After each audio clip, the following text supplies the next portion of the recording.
Hello and welcome to the Curro Cup Online. And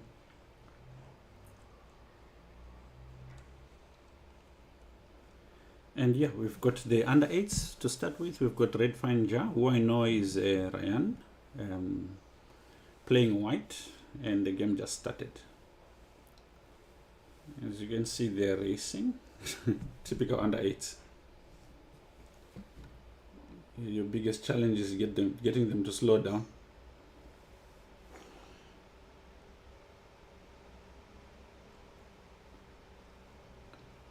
Again, in these sections, there's a lot of mistakes that get made, so you can't really be looking for perfection. But already, I think Black is in trouble here.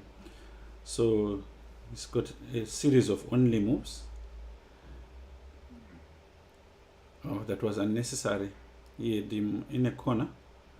I think it was necessary maybe to even just play knight check, because that was winning the queen. This might still be winning a queen, but now now he wins a queen, obviously. But he's going for checkmate, which is not wrong. But I wonder if he can get it. Okay, so there was check here, king here, check here, king there. That would have been a winning idea. But he goes knight to h3.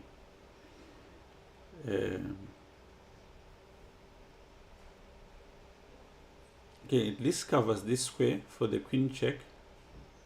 This is a useless move. He could have done better. Even check here was better.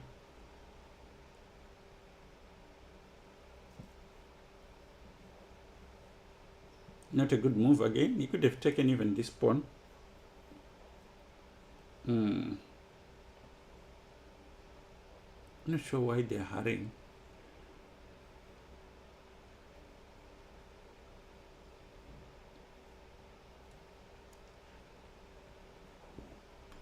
This kids.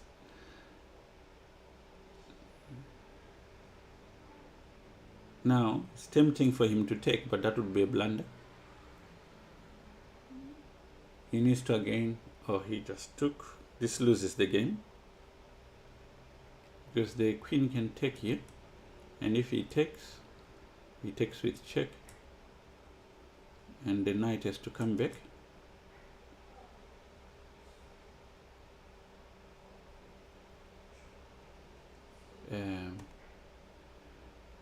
This is a mistake. This promotes to a queen. It's like watching a circus show.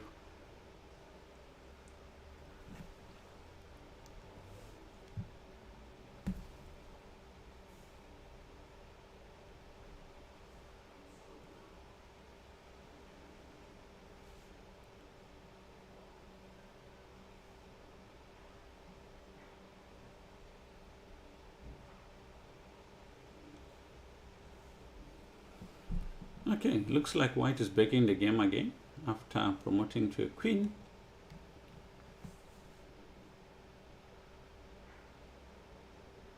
Okay, this is unnecessary move. King takes.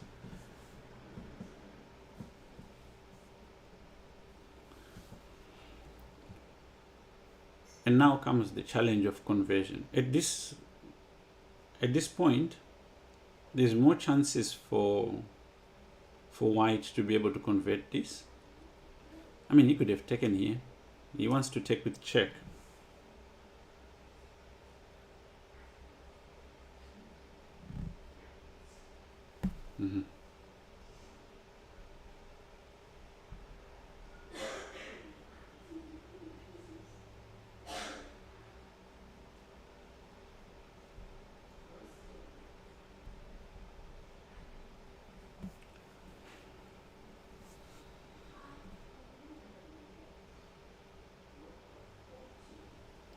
Okay, just sharing with them.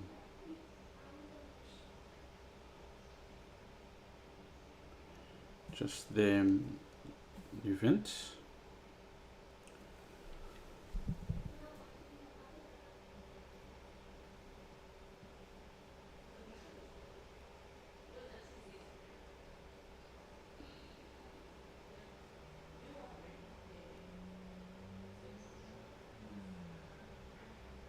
he's just collecting. Now the risk for the under 8s is that after collecting all these pieces, there is the risk that he might even stalemate his opponent. There's always various levels of worrying when you are watching the under 8s play. So check. Okay. You check, very good. It's very important also when you are playing this phase of the game that you keep checking your opponent as much as you can, because it's so easy for them to stalemate.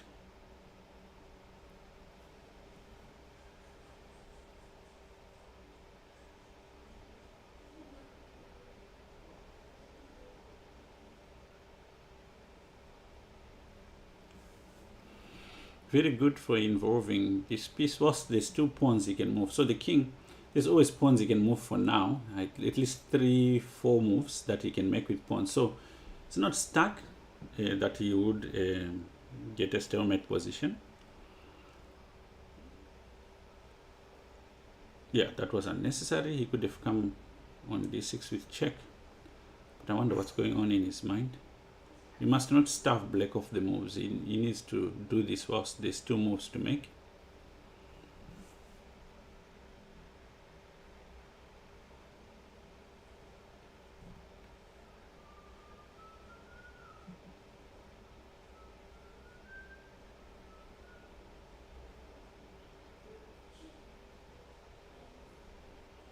Yeah, that's check.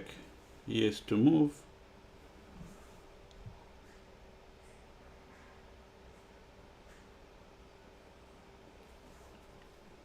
Check. That one is a bit iffy, but as long as it keeps more moves for black, that's good.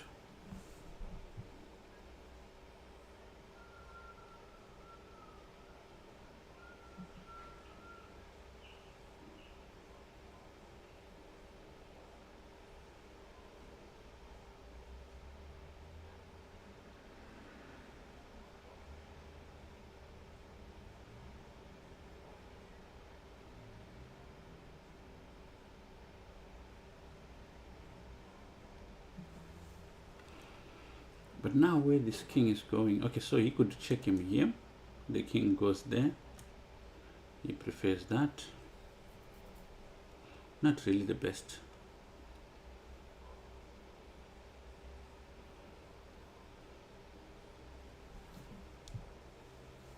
He goes here. He could take here with check. That would be the best.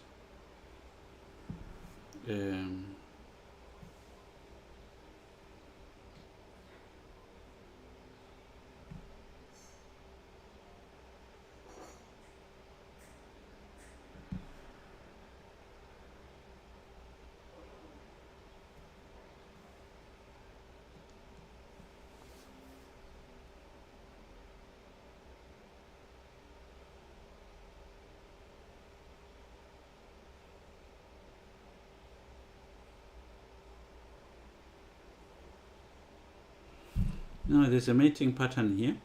You could go check. The king takes. The rook comes with check. Yeah, that's correct. So the king takes. Now he comes with check. The king can go here. And then he checks. The king goes here and then he mates. So there is a forced mate here. That is the wrong way to go about it. This is going to make it more complicated. But you know, like you can see, like he didn't stop to think about the move.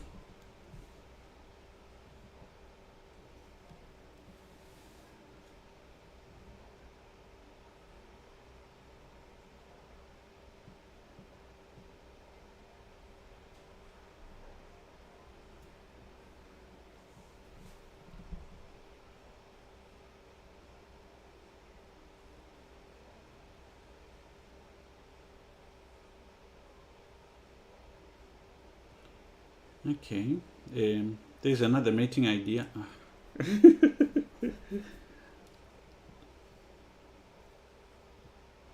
this eventually will cause him problems if he doesn't solve it now. Like what we're talking about now. He needs to check him now quickly. He's gonna give up the rook for the pawn. This was unnecessary, but the more it gets like this, the more complicated it gets for them. I think I need to keep reminding it's under 8, so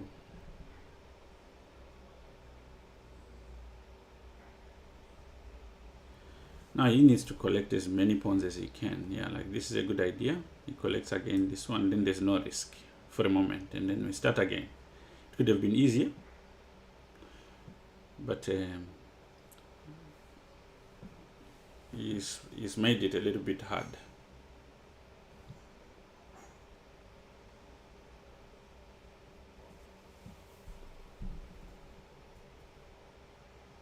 That's also not a good idea. Now black can take here and pass. It doesn't mean he's winning. I'm just saying it's like, but black obviously doesn't know. Now he can just go and promote another queen, which is what most kids would probably do.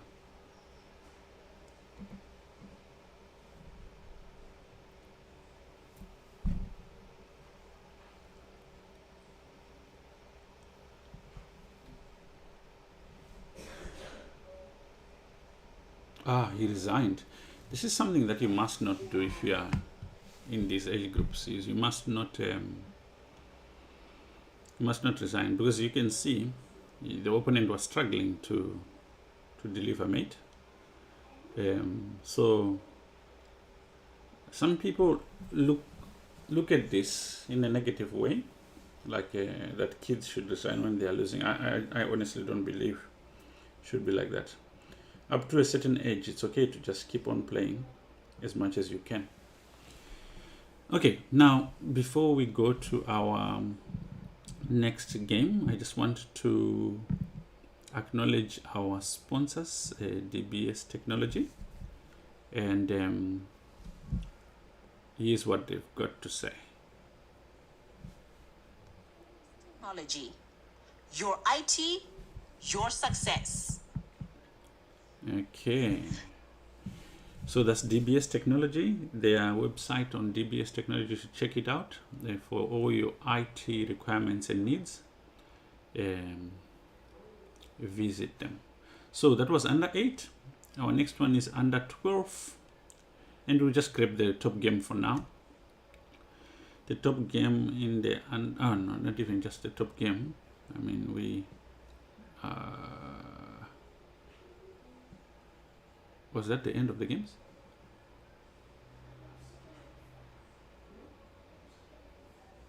Okay, so their games must have finished.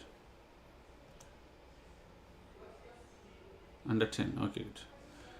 Under 10 we have, I think Kalan is in this particular section. We've got also Josh here. I don't see Kalan, so Kalan should have probably finished this game. Yeah, he did. But Josh is in there. Punching. So here, what's the material status? Okay, so 3 minor pieces for each. Material is equal so far. This is the under 10 section. And looks like black is going for it. If anything can be said in this position is that these pawns have been doubled, but in this structure this is fairly normal, but it means that the bishop here has a little bit of free reign. Okay, he plays for this attack. I just don't see where it's going. Black can simply play c6, asking the knight to go back. It makes the d pawn weak. So you need to weigh the merits. I don't like protecting here, because although here it's covered twice, it's just a passive way of putting the rook to use. So I think chasing it away makes sense. Hey, and like Kena Hilabi, thank you so much for following and welcome to ACO Chess.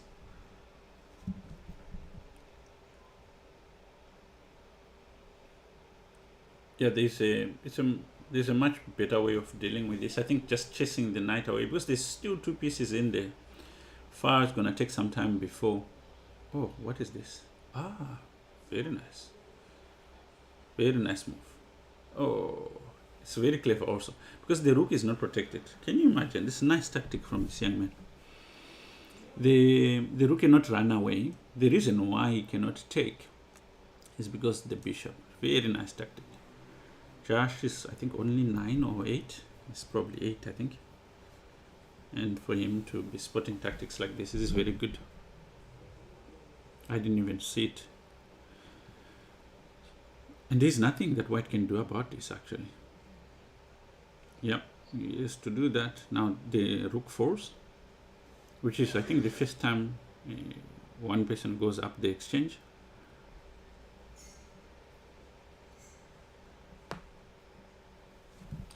It was better, I think, for white to have taken on c7. That way, that exchange would have been a little bit different. The dynamics to it would have been a little bit different. There would be some compensation, but here there's no compensation for this, the way the exchange went.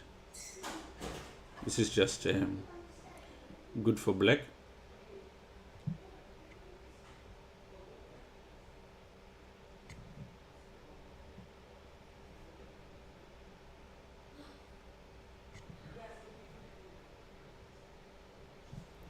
King takes. Very interesting. So the question is, do you save the bishop? Do you need to? Or do you just protect or chase away the knight? That's what he needs to figure out.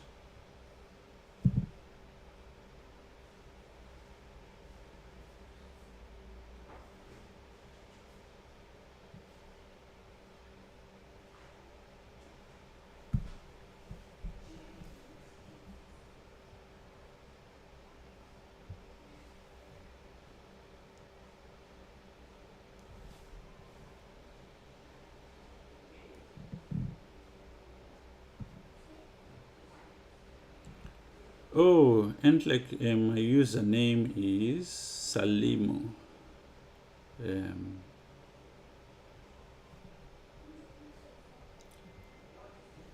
Salimo. Okay, so yeah, knight takes c7 was always going to be a move. That's why you needed to play c6. But okay, it's not the end of the world. Let's say the knight runs here, he takes c4. And then he is attacking e4 and is attacking c2. His pieces are becoming more active. So white should have thought a little bit more before capturing that pawn, because it's the easiest way to measure if something is worth capturing is, will it make you more or less active? In this particular case, it seems to have backfired. He can take on c4. Now he's threatening here. He's also threatening on c2. And there is no easy way of figuring out how to defend both. Of course, he wants to, okay, b3. I would take on c2, just because it's more, it breaks the position more. Taking on e4 is risky because he can play g3 and chase the queen away. Yeah, this is the right way to go. Now, white's position is breaking up, collapsing a little bit around him. The bishop is under attack. You have to find a nice square for it to go, perhaps b4, yeah? And here, rook takes, no, not yet, okay. Because of this knight, perhaps, no, not that. He's attacking d6, maybe just simply defend. Not a move you want to make, it's a bit passive. But also it also blocks the path for the queen to come back. So it's not a move you want to really make.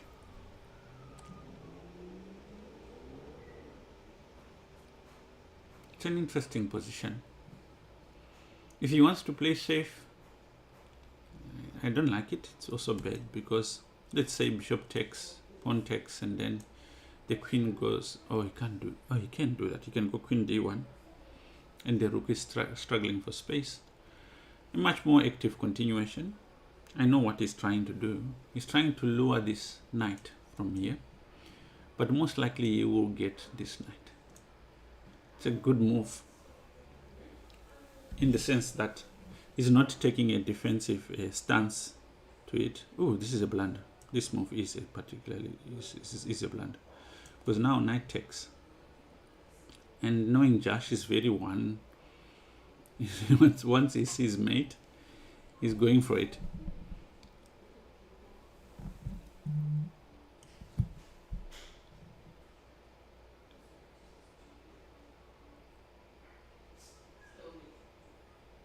Okay, check. Okay, this you can just hide like that, yeah? Ah, there's an interesting idea. Knight check. But it's not enough. He just takes.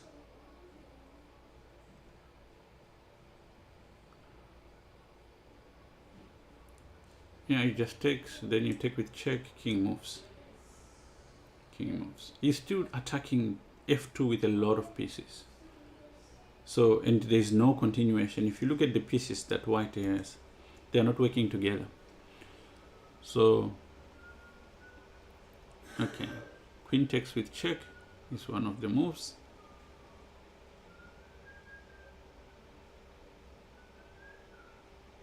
Okay, he has to come here. If he comes to g1, then there's queen takes with check again. It's game over now. But knowing him, he's gonna take on f2 or with the bishop, whatever he can take. He can take with the bishop actually. Yeah.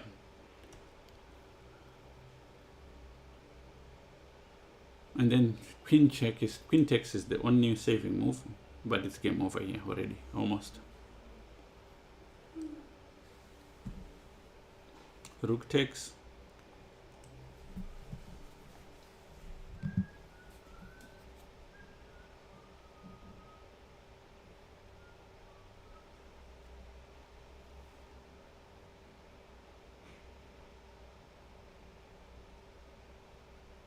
Very good, very well played. Nice, fascinating game.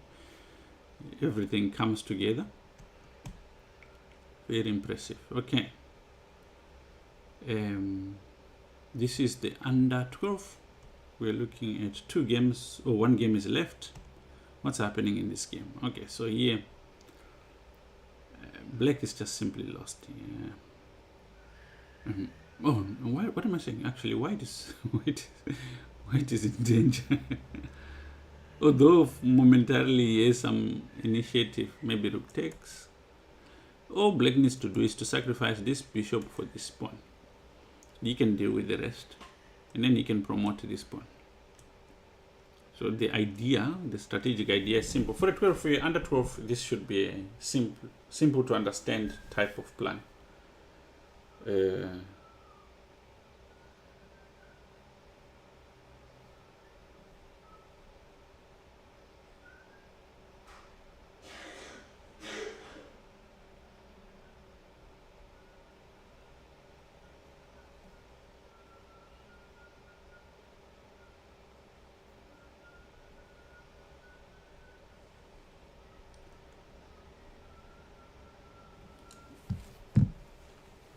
Okay.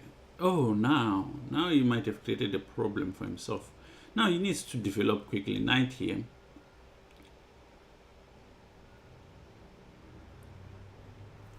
And then at least maybe give up the knight for the pawn.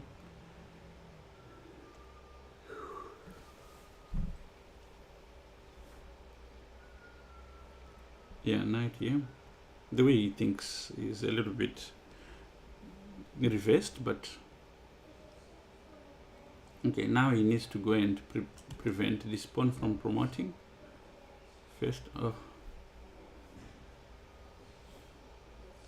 this is gonna hurt. All white needs to do is to play rook here with this idea.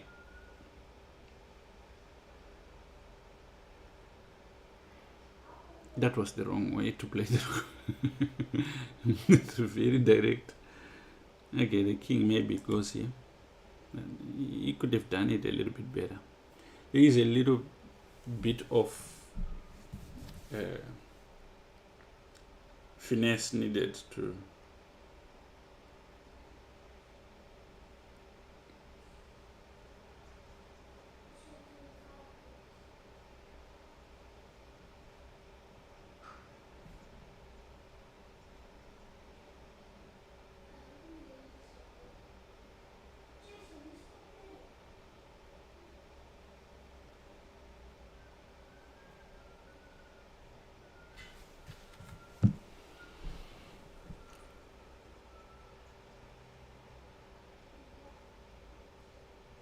Okay, yeah, now white wants, all white wants now is to hold a draw. Rook takes, the king has to come back. It's the only move. The way he does it. He could have come back attacking the rook and then gotten some time to push the pawn. Abigail Kayla. Oh, that's a blunder. Pawn takes and then it's game over. Ugh, it must have been a mouse slip. I can only imagine. It's game over now. So, how does he win? Yeah, just take everything.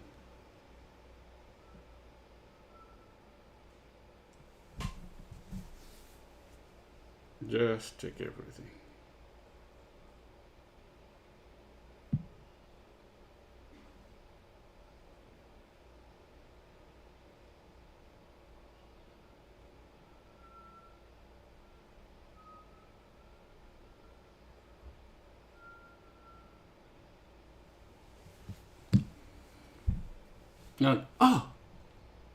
Drew by mutual agreement. That's ridiculous. No. I don't think black knew what he was accepting.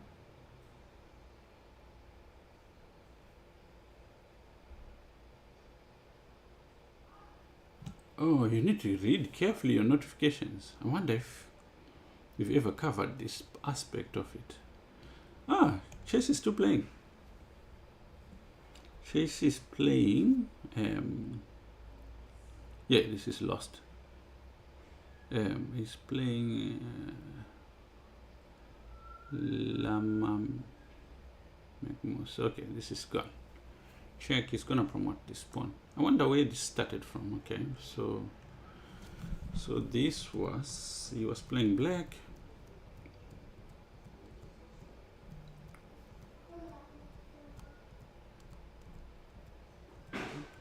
Yeah, he's just getting good squares.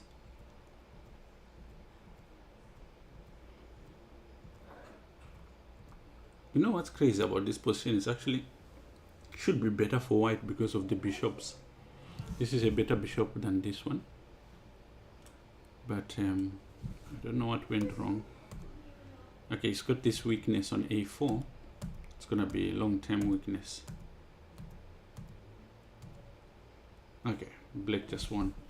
But what I want to understand is where things fell off. Okay, queen b6, yeah.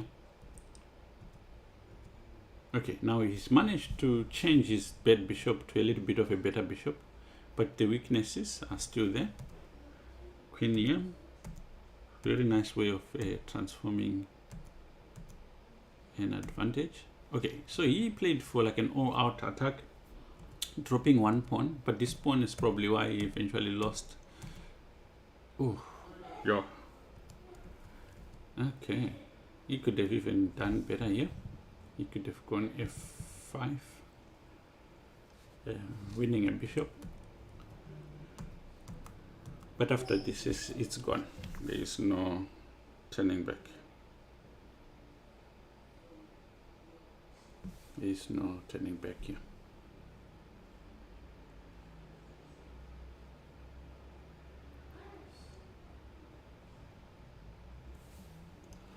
Okay, so where do we go here? All right.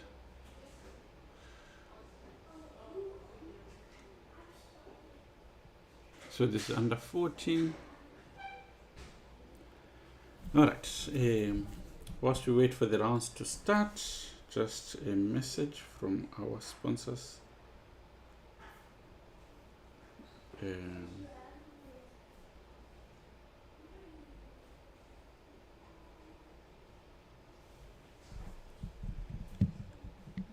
Okay, there you go. Are you a small or medium enterprise in South Africa seeking to elevate your IT infrastructure? Look no further. At DBS Technology, we've got you covered from start to finish. There you go. Okay, so how far are we in the under 18 before? So they start in 12 seconds. We'll be right back.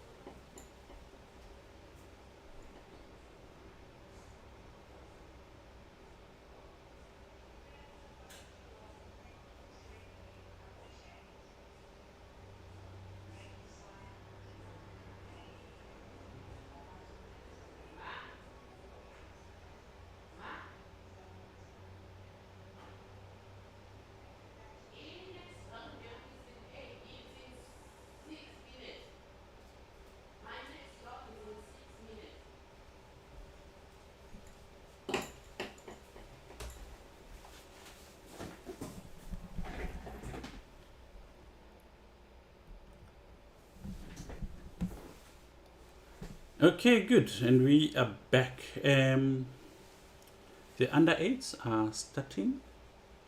Board 1 hasn't made a move.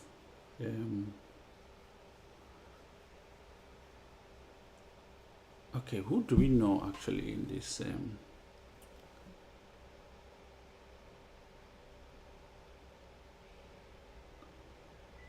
Okay, interesting idea. Let's go to the under 12s in the meantime, because we started on the under 10, the 8s earlier. So they start in 53 seconds. What's happening with the under 12s? They start in 4 minutes. Under 14, they start in 6 minutes. Okay, they're spread about. So let's start with here. But who do we know? If the parents can send us the names, then we'll be able to know who's who in each section. So for now, we know that Red Fine Jais is one of the kids that we are following. He won his previous game. He is in grade 2 at Curro Devonville, and just started playing chess this year.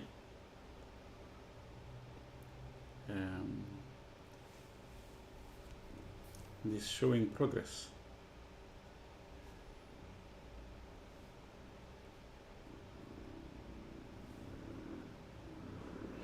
Showing progress with each tournament.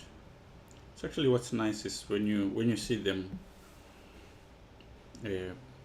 progress. Grant Campbell is in George. He's doing a lot of good work with the young kids, actually, in George.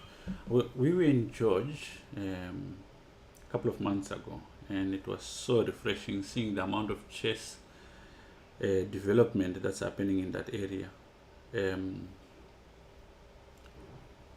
Something I'm really passionate about, and there is a lot of kids coming out of George. I think over the next few years we'll see a huge development from that area in strength. Okay, one of the things that White tried here, which we normally don't recommend for kids, was he tried to do like a fool's mate early on. So here, something similar, like bringing out your queen too early. This is a typical mistake with beginners or young players. And here, it didn't work. So it's not that Black is playing brilliant, but White is just messing it up also a lot. So after here, he just dropped the piece. The queen gets here. It's not a good square for the queen also. Both of them have brought out their queen too early, but this is terrible by White. It's just a piece. You just take it. So now 2 pieces were given up for free. Now a kid like this, it's not complicated to improve. It's not complicated to improve them. You just need to show them that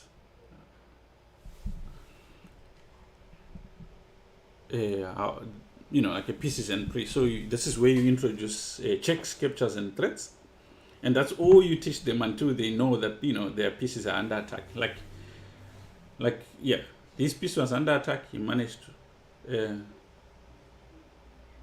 and he just managed to see that. That's all that this kid needs to get. And once that's in, you can work on the next thing. But before he can identify when his pieces are under attack, like, it's just a waste of time. Like, this is a mistake because it's protected. If the kid is patient enough, you'll see that, just like that. It's protected. He shouldn't have been taking it. He didn't see it, obviously. Okay? But it's interesting how one thing doesn't work, it does the negative. It starts another threat. He wants to capture something.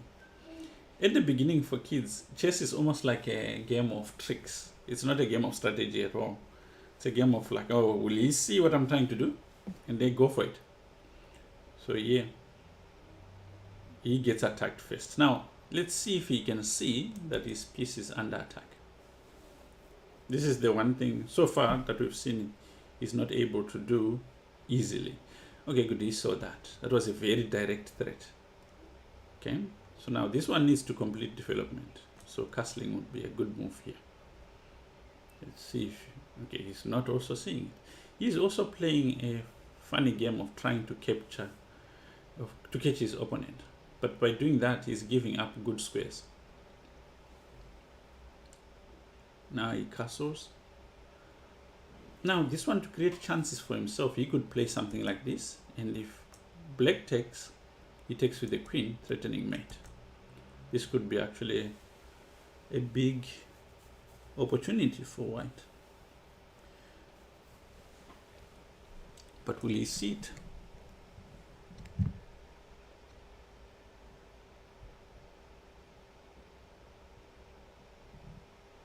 Okay, the move he played is a very passive idea.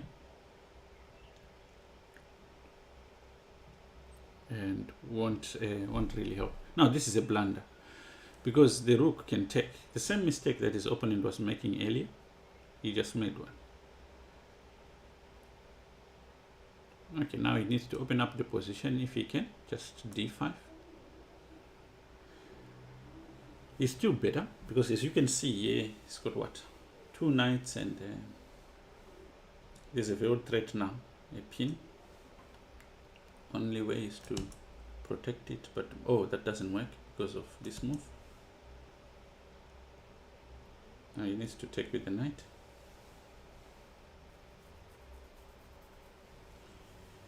Not these cavaliers, they don't take. They have to make their own way. Rook and a4, wrong side. There's nothing happening there. How does black? Okay, he continues. Now he's got the hang of it.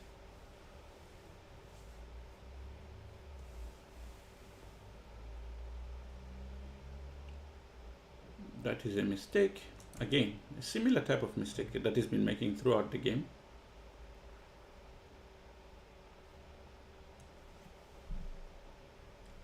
Ryan makes the similar mistake.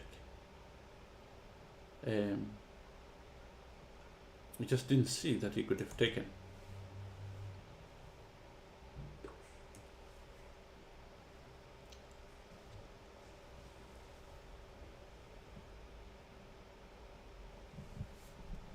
And he could have perhaps benefited from taking. Now he needs to develop these pieces that are not taking part. If you've got extra material and you don't use it, you might as well not have it. Now he's also sneaking up on his rook. The way they play.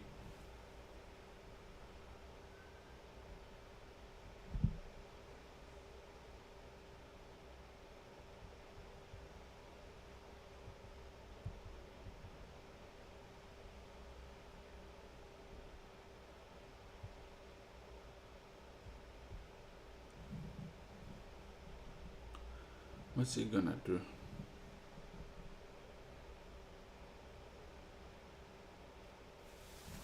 Okay, he sees that his rook was under attack. Now check comes. Very interesting idea. The wrong way to go. Okay. Okay, that's good. That's a good move for now. He's threatening perhaps to come with check.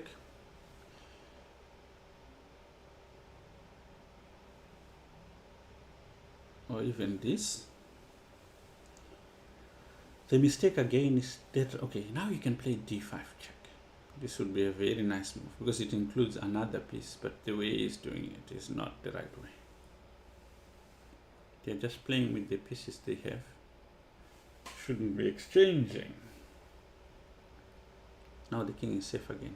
He needs to include his other pieces. He's still playing with one piece.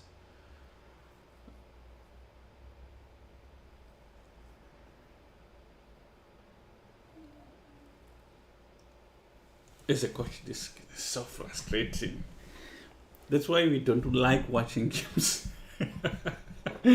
But it's nice to see them make these mistakes, because then when you're in training, you can say, oh, okay, let's have a look at this game.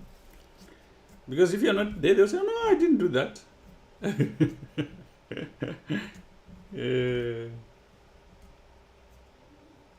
So this is check. He's got only two moves. This one and that one. Okay. No, okay, at this point, he just needs to play, but he's not going to do that. He's just playing around with the queen because it's the easiest thing to do. But it gives his opponent a chance every time he does that. A chance that he doesn't want to give this kind of opponent. Okay, now he must bring... Nothing has changed. White, if white wanted to win, he could have played this move. Okay, it's terrible because a knight on the edge of the board controls less squares. Whereas if he had somehow brought it towards the center, it would have been controlling 8 squares.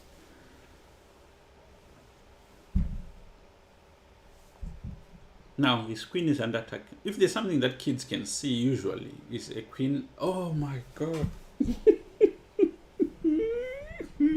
Christmas comes too early for white.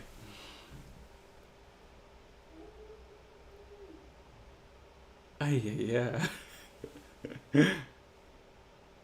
Now, this is what I was saying. So because he didn't do this earlier, this position is going to be very difficult for him to even recover, because once I think white's got the hang of it and there's no queen to interfere with his movements, a person who drops pieces is a little bit safe in a position like this. Now he brings out the bishops, but it's late.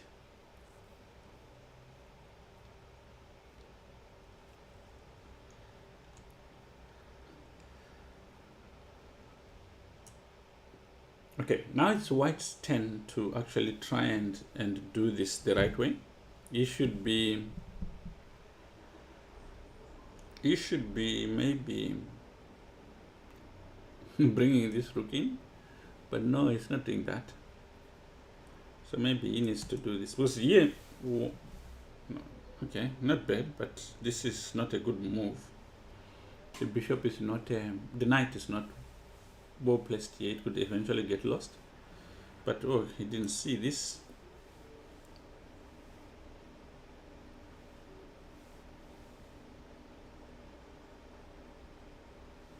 Nope.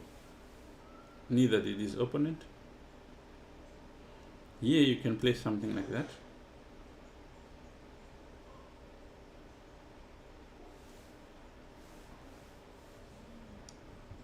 This is very difficult to watch when you're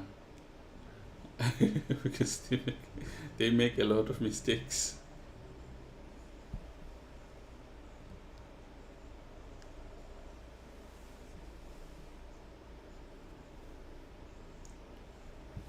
Okay, so now you should just take, oh, maybe even knight here, but yeah, there's so many moves for white. This position is really bad.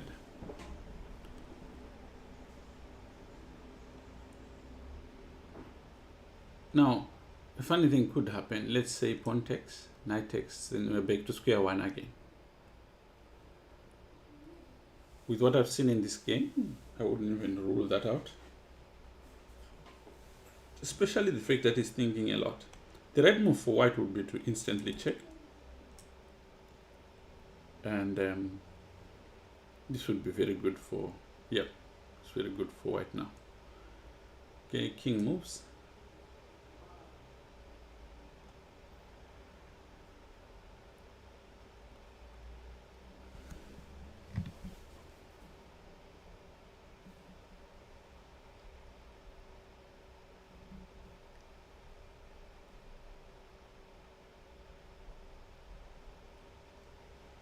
This picks up the knight.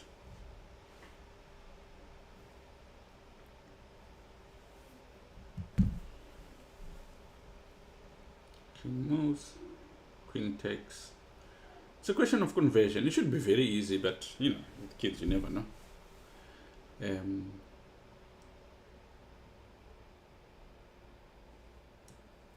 Where does he go?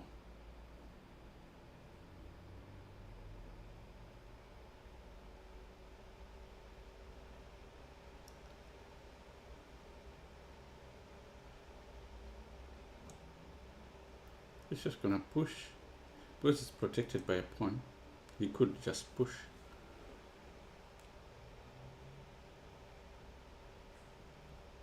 He could take here with the queen. Queen takes.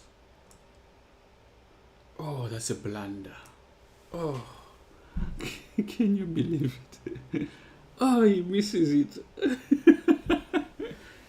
He didn't even see he could take with the bishop. He can still take with the bishop and it's equal. In fact, oh, he could take with the bishop and it's actually black who's winning. But he didn't see it. He still can take the queen.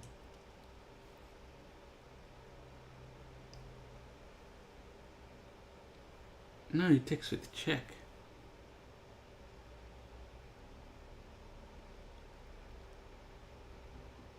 I wouldn't be surprised if he moves the rook again and he loses the queen.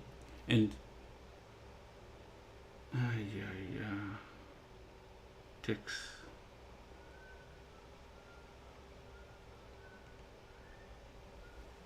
Well, he had his chances. He had his chances.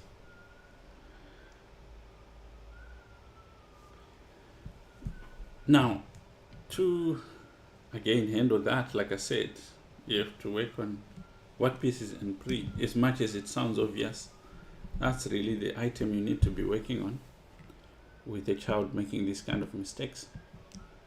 Otherwise, it's just a waste of time. Like now, what is done? What white has done, allowing this pawn to be lost. You might run into a situation where you know white is winning, but he doesn't know how to do it.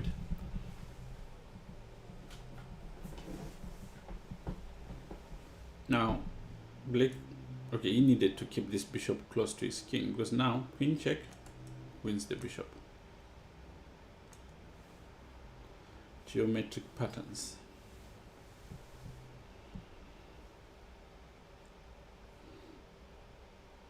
Oh, he loses the queen. Bishop takes is a draw. Draw. Now there is nothing they can do. This should automatically be flagged as a draw, because these bishops can never capture each other. So this is a draw. It's like watching a circus.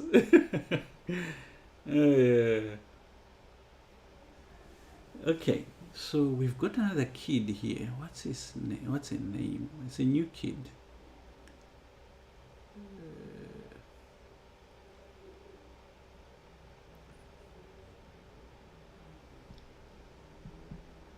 Okay, I have to check again.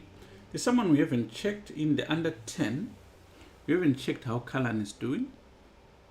He's currently leading, he's playing, he's already finished this game. Who else is here?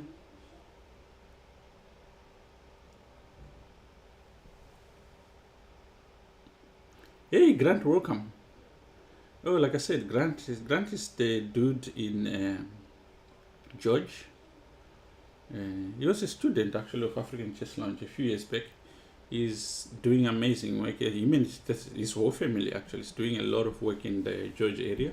They've got a few schools that they're running a chess program in, and yeah, doing very well. Okay, so what's happening in the under 12?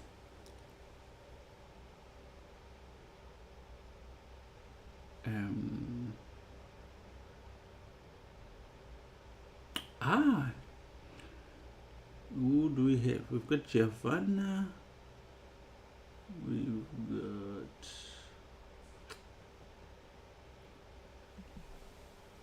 yeah, if parents maybe can suggest some of these kids to me. I don't know their usernames.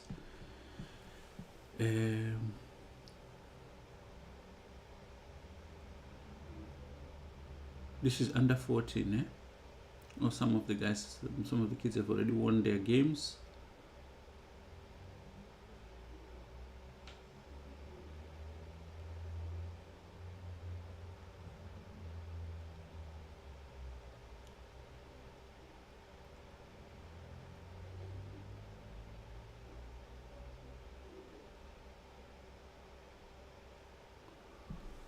Okay, I don't know who else we've got. If someone can... Kevin. I wonder how he's been doing. I haven't spoken about him actually at all. Kevin is playing white in black. Okay, he's playing black here.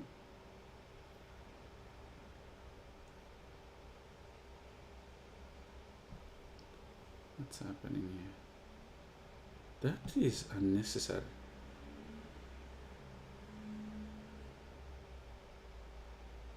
Oh, that's an unusual blunder.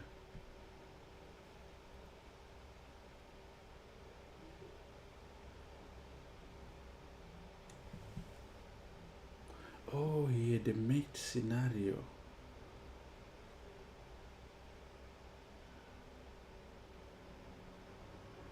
Well, white should just take here and should be winning. He didn't have a way of defending this. See, the problem here is in this position, he's simply threatening mate, so needed to go here.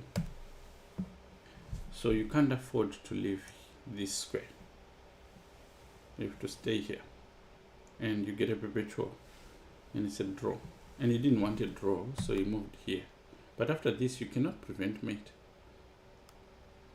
So he gives up a rook, but this is lost. Because now, white simply needs to take. You take. And he takes. Pawn push, he goes behind the pawn. So, okay, he could use this actually. This is probably much more accurate is rook takes. Because you can't play pawn push. Because that's another idea. Is that sometimes you play...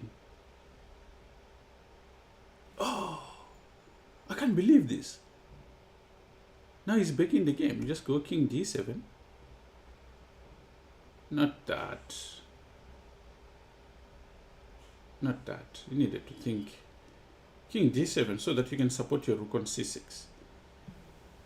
Interesting how, like, even at this age group, like, games are lost because of not thinking things through. This is so at this age group. You're no longer talking about you didn't see the piece. Okay, that could be a possibility, but it's like much more like a discipline thing, where you have to say, okay, did you perform any process before making the move? Because that was an instant move he made, instead of just thinking for a moment, taking the time. They've got like 19 minutes, 11 minutes. So you can be a little bit more stern with them in pointing out those errors, because otherwise they don't change. Because what happens also at that age group is that when they play, it's more than just about the game. They're almost like demonstrating to each other that I'm better than you. And you kind of need to get on top of that with kids, because once they start thinking like that, it's very hard. This shouldn't be a complex decision for white to make, and it gives you an idea of where they are. Yes. Oh, this is a terrible move. So now he can just take and it's fine. He takes, and then pawn push.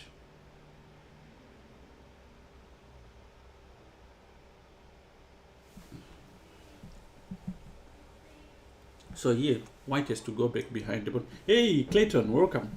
Clayton Oliver from Clayton. I met him first time in 2008 in the city library. He was running chess. If you ever see any chess activities in the city library, Clayton Oliver was the man for that. He's now moved to Kensington and is running a chess group there, and the development that's happening in the Kensington area can be attributed to his work and a few other people in the same area. I think Amina is one of them. One of my friends also doing something there. But yeah, Clayton is very passionate about chess, and if you want to support chess in that area, that's the person to contact. Yeah, so now Black is winning. Whited chances, as you can see, I mean, you know, they're making a lot of mistakes. And just yes, and Mr. Myros is in National Arbiter, I think, and worked a lot with the Muslim schools in Kensington, and now I'm not sure where he is working, but he's doing a lot for chess. Yeah, I was actually with him in training for a workshop which was run by FIDE, this one, the Chess in Education Commission course, preparation of teachers. It was an amazing course. It was run by Ansel, and he was there. He was there for all the days. Nice course. Okay, now this is the right way to do it, but now pawn push.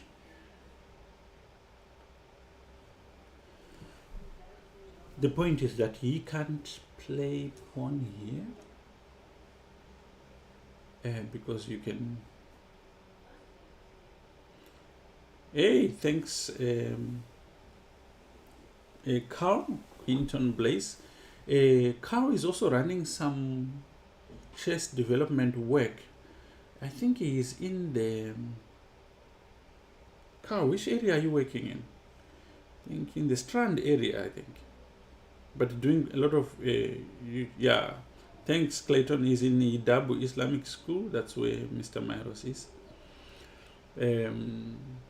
Yeah, this check is necessary, but okay, no need to hurry for Black.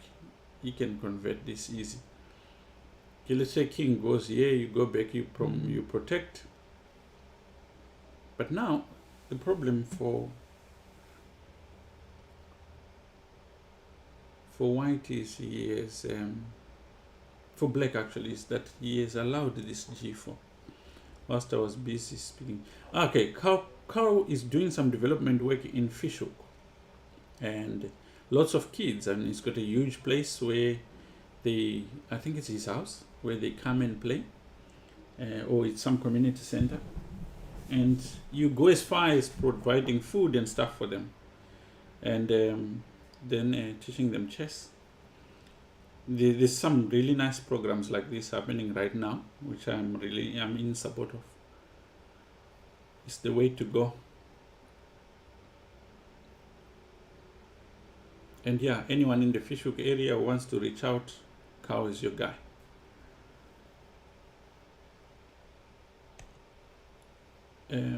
Okay, so Black needs to go back here on b2, and yeah, for now, just keep this pawn protected. Absolutely, yeah. There's another guy in Kailicha. He's working with Eben Carstens, and they are doing also similar work to what Carl is doing. And these are like just the numbers that these guys are introducing chess to is amazing. The number of kids, and taking them off the streets and giving them something worthwhile to do.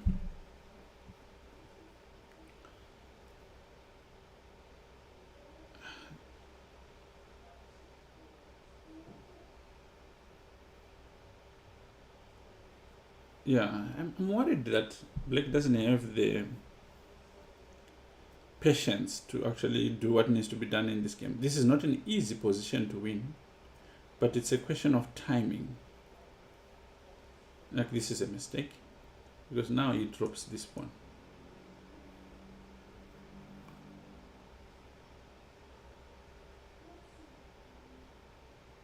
Now white needs to take this pawn, then his job becomes easier. Yeah.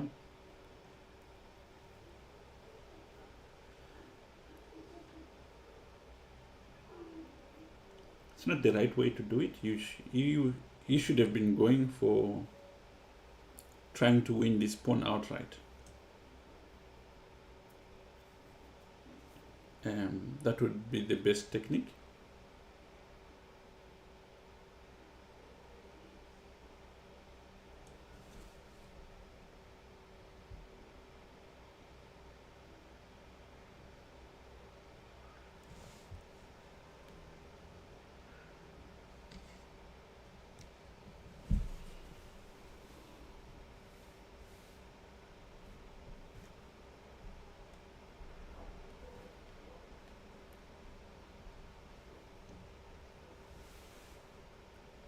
Okay.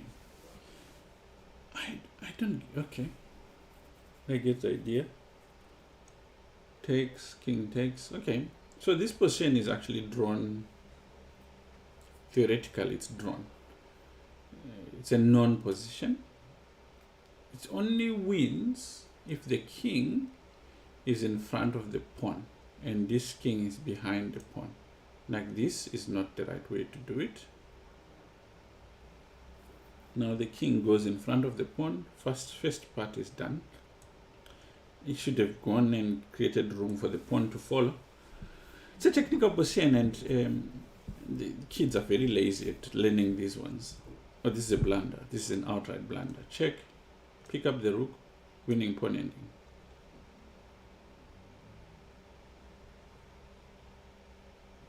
Rook takes.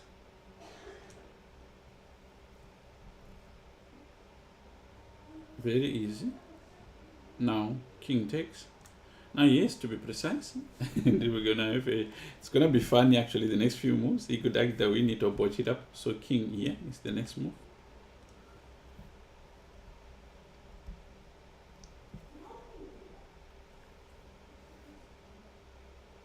That's not the right move. But okay, it still works. Now, oh, that's a bad move. That's what, okay, that's also a bad move. He could, oh man, they just made so many mistakes without even knowing. Both of them are convinced that the position is winning just like that, but it's not. Okay, now black just wins.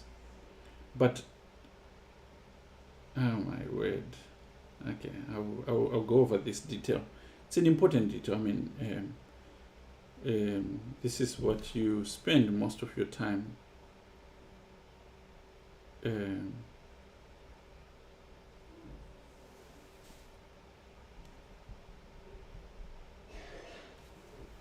checkmate. Okay, it looks all easy, but okay, there was some mistakes here.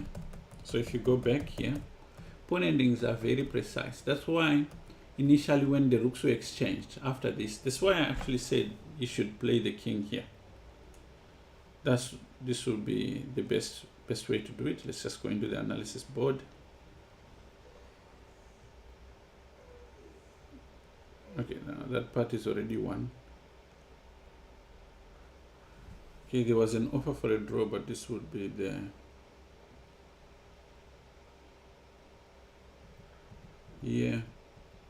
okay, like that is not a good idea, because now he goes here. Whatever you do, you're gonna do this, it's a draw.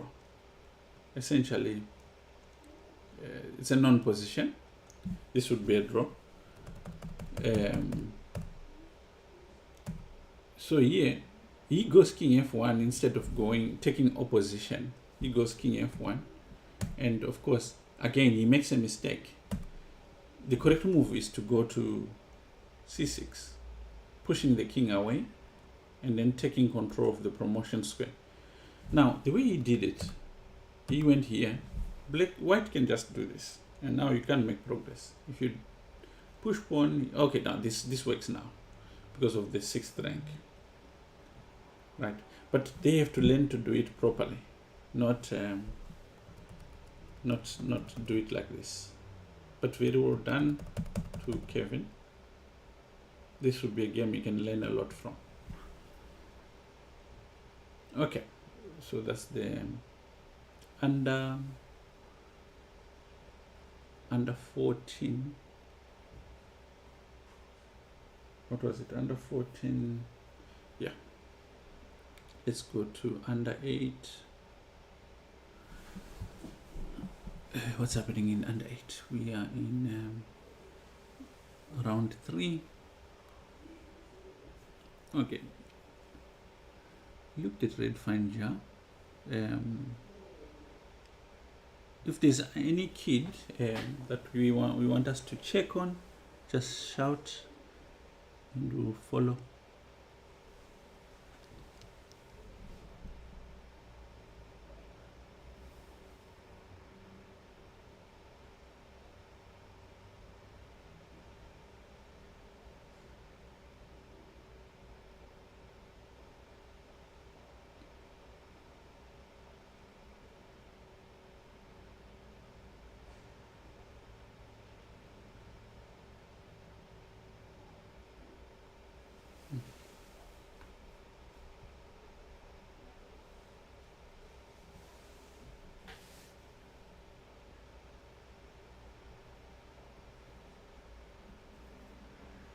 What's happening here?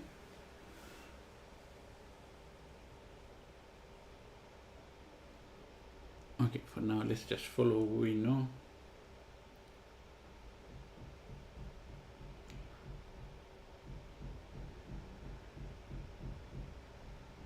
So here, white just needs to take again. It's a pawn. Now he can set up a trap because bishop check wins material. He needs to play some nonsense move. Okay, he didn't need to defend. But they're not thinking like that yet. Okay, now he does that. This is also a trap you can do.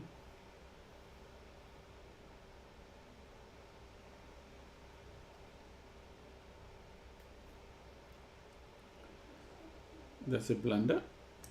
Bishop takes with check.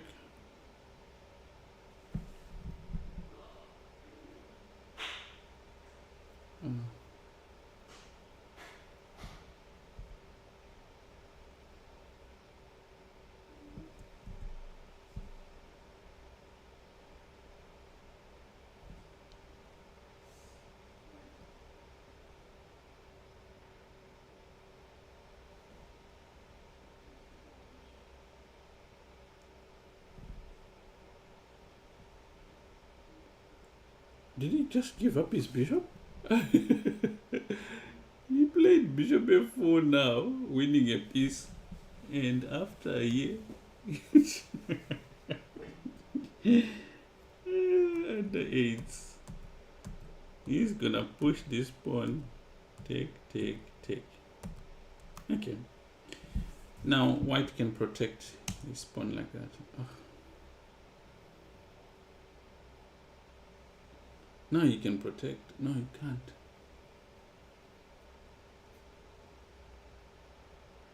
I'm not sure what he's thinking is going to accomplish.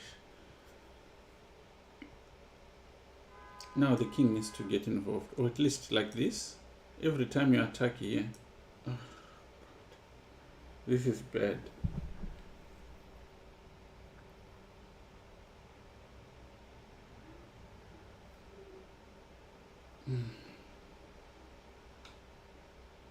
Now it's only black who's got the chances. Can he go here?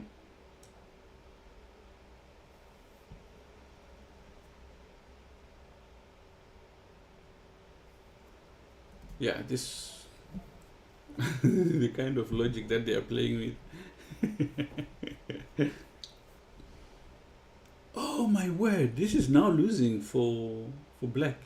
White just needs to play here. Can you see it? I had already given up. Okay, he plays rook h8, it's winning for white, like on the spot. White offered a draw in a winning position. Black declined. Who's losing?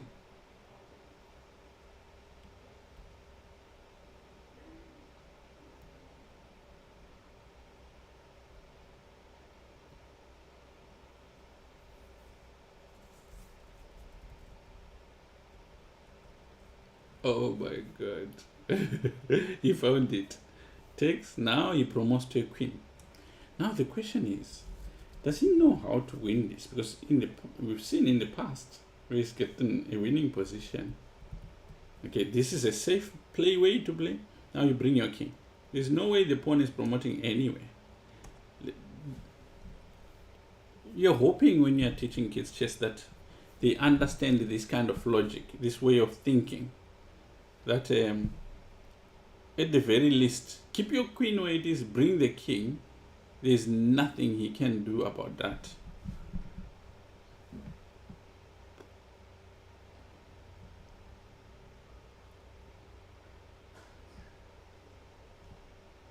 So he's going for this. Okay, now it's lost. Now he needs to not stalemate this position. Oh, true. It's true. Stalemate. The king cannot move.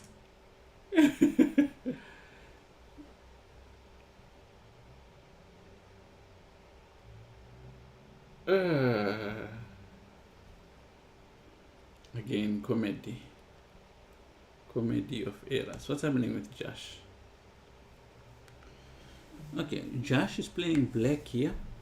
Okay, for the moment he's under attack. His position is much better. He's up material. For the queen and 2 pawns, there's a bishop that's been given. He can... Taking on d3 would be a mistake, because bishop b4 would win the exchange, although you'd still be winning anyway. It's quite aware of this.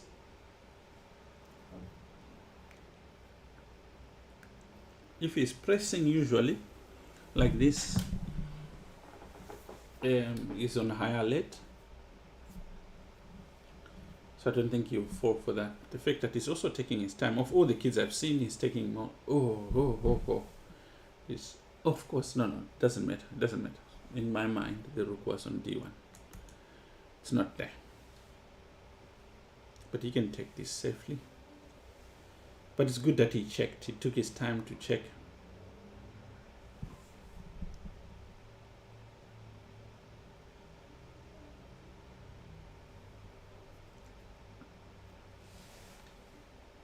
Very good.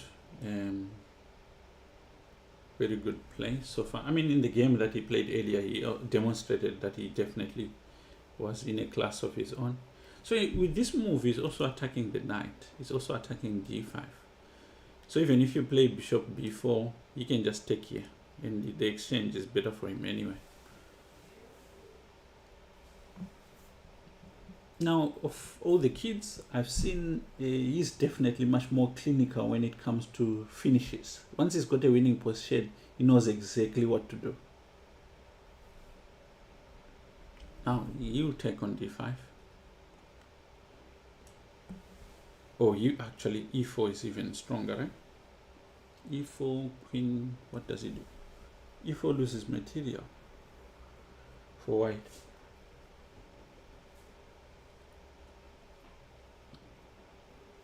Can you find it? It's not that difficult. It's not beyond his ability to get. What's good is he's taking his time. And that's, even in the under 14, I think we've seen that they are not even doing that. So that's a plus. Yeah, he finds e4, pressing. Knight moves, bishop falls. You could maybe intervene with rook e3, but it's not going to change anything.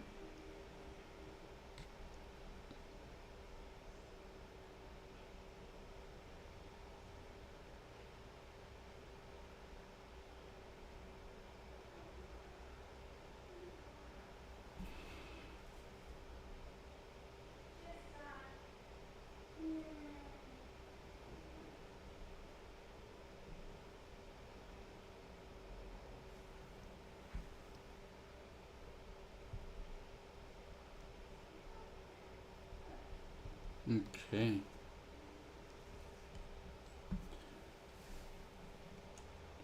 Now it's white taking his time, but it's already bad here. The knight has to go somewhere. Now Josh is gonna pick up this one. Yeah, you can pick up on e4, you take on d5, and he's happy with that. Oh, rook d, that's a weird one. Maybe queen f4.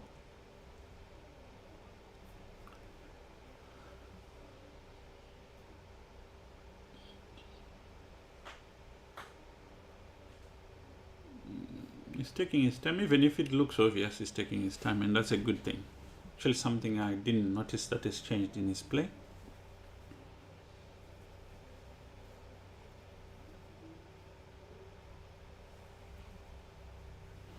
Now, one thing I see a lot is, I don't know if you've been at tournaments and you see, we keep telling kids, you need to take your time. It occurred to me that a person can only take their time if they have something to think about. Most kids don't have anything to think about. They look at what they can capture, what they can't capture, and that's it. So they play quickly. But if you teach them by giving them stuff to think about, not just teaching them the skills of chess, but teaching them a process of thinking, they start taking their time. Now, positional concepts are harder to teach young kids, but there's ways of doing them that they can understand and start to think at least about. Hey, thank you so much, Manix, and welcome. I take it to your back.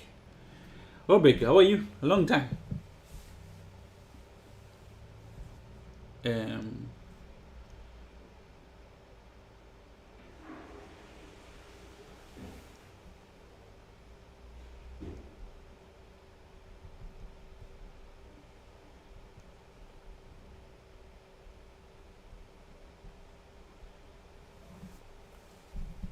Okay, so it's black's turn to play now. Knight d makes a lot of sense. Attacking f2 at the same time protecting f. Okay, oh, very nice move.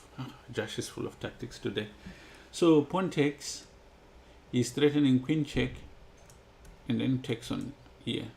I mean, even as coach, I've been suggesting much more passive moves than the ones he's playing. Okay. Oh, Obek says I'm good and thank you. Thank you so much, Obek. Are you still playing?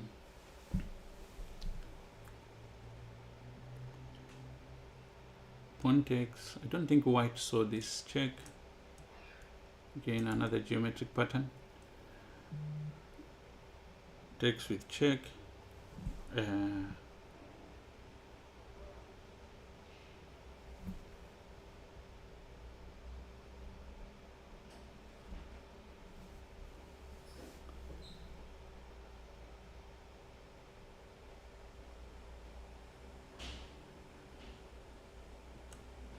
King g2, and I think now he can take here. He's obviously coming. He's coming for mate. His play is much more mature and consistent, especially for his age. I think Josh is 7 or 8, somewhere there. And now mate. He missed. There was a mate in one. Okay, mate. Okay, mate also. Okay, good. Nice game. Very impressive. Very impressive. Mr. Mida. So Tristan playing white here. I think he's in. Okay, looks like he's in trouble.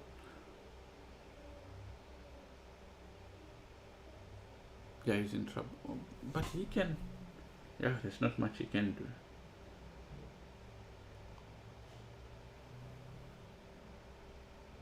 Playing on niches and just come. That's good. It's good.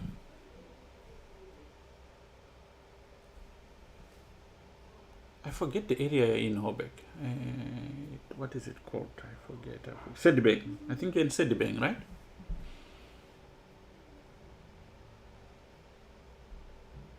What can he do? Yeah.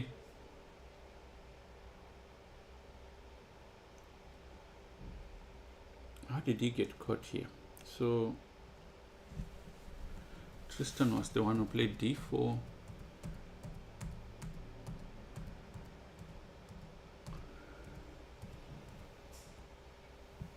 So at some point he was up material. And then he played this idea. So we're not far from where we saw. Oof, he just is a victim of his own genius in this position. But one thing about Tristan is he doesn't give up easily.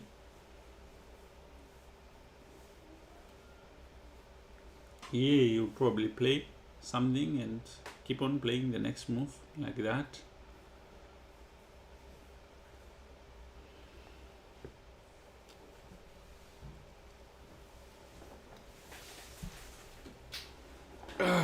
It's not a good position. There's not much he can do. He goes check.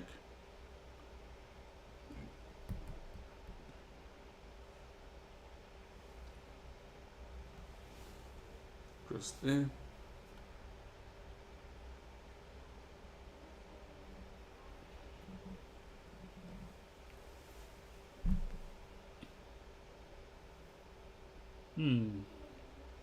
Check.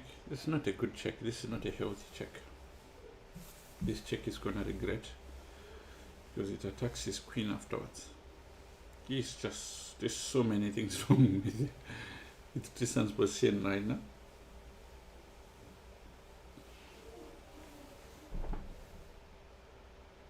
Oh, in Gauteng, in Pretoria. That's good.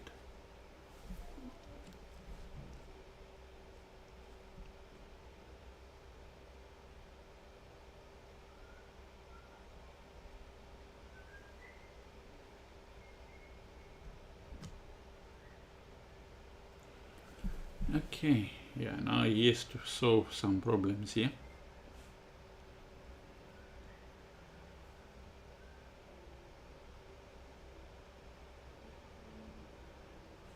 Welcome Modern, Marshal Cupido.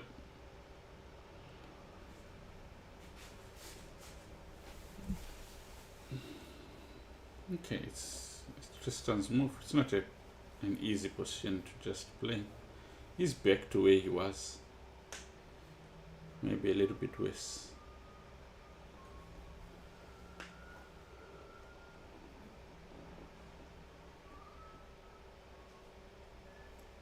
The thing about him is very practical. I can almost guarantee you play. But okay, black can take on d2 with check first, getting his material back, which I think was the plan.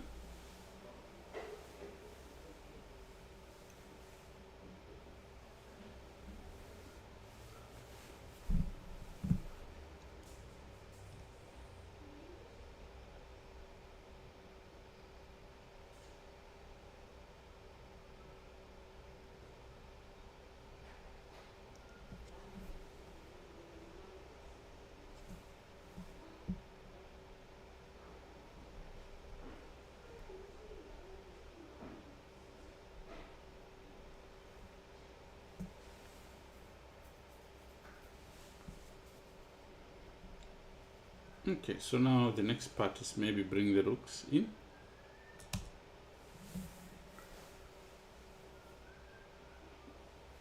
But this is weird. I'm not sure what the objective is.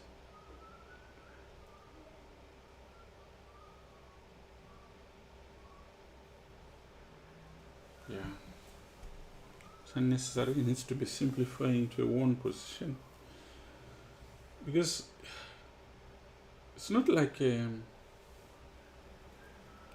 oh, this is a blunder. Now this is where Tristan really like excels. The question is where to go. Perhaps e3. It's just, this game was lost before this, but it's now headed for something else. Now, I know this kid, he won't give up.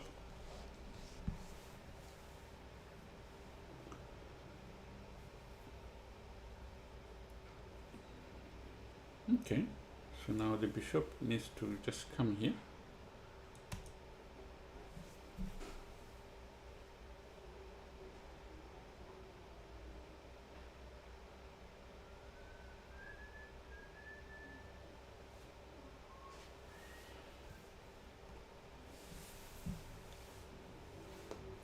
Check.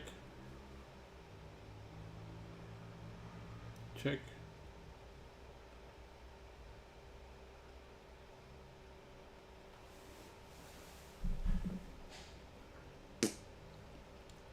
Where does the king go?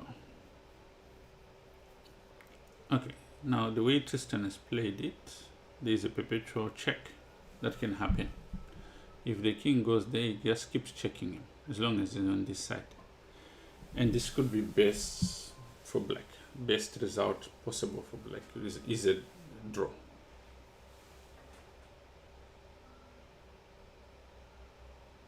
Ah, Obeg, you were thinking of coming to Cape Town.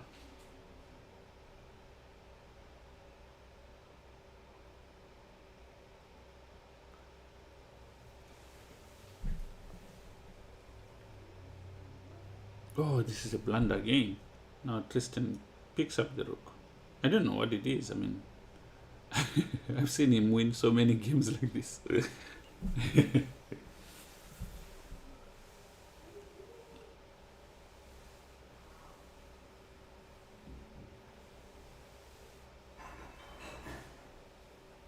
Okay, so here he's gonna do all this, but now I move like rook h here, followed by rook b7 check.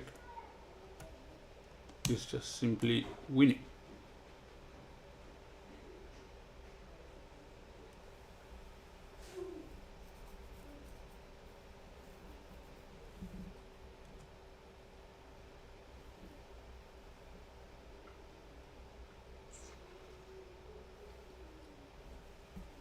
Yeah, it would be nice. So big when you come, you should visit the club. Absolutely. Check. Takes on b7.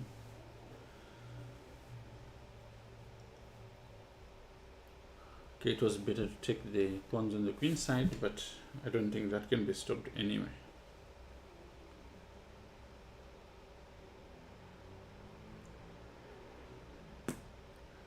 Just removing the rooks off the board.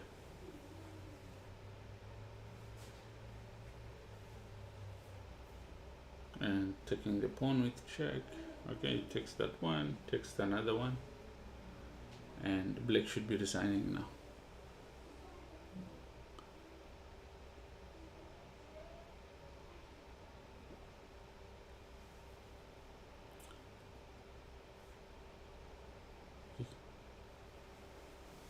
This is a winning ending.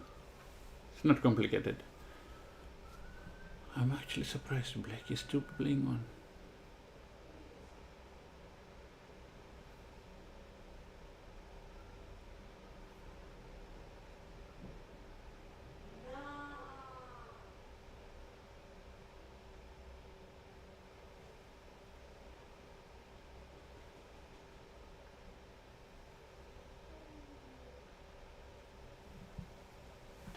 Now take the pawn. It's just a process. This is just game over.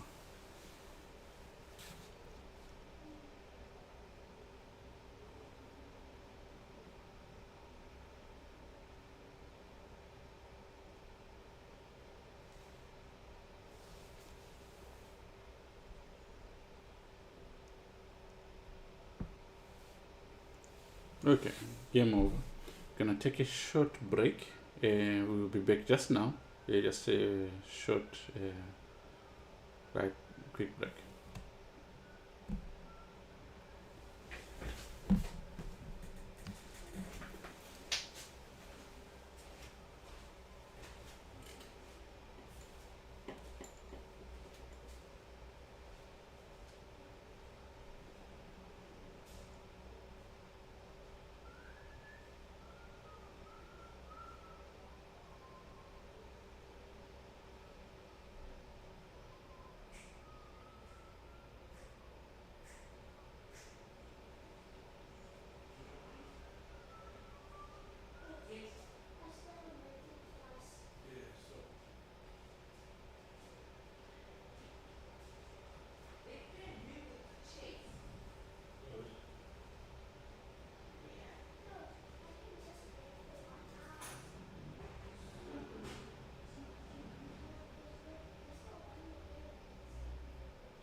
Okay, so we are back and we start at least with a message from our sponsors.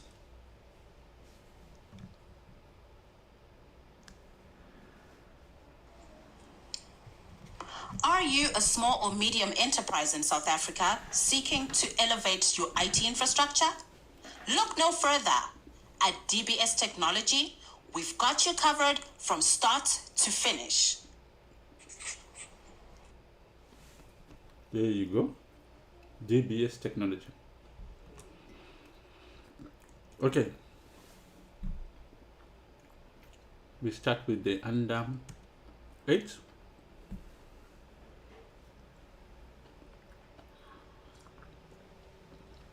Oh, you normally stay by the sea?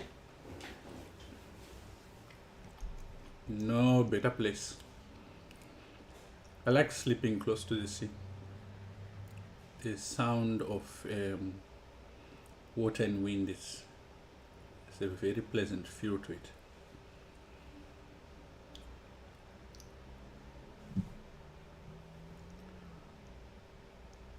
That's interesting. Now take the pawn.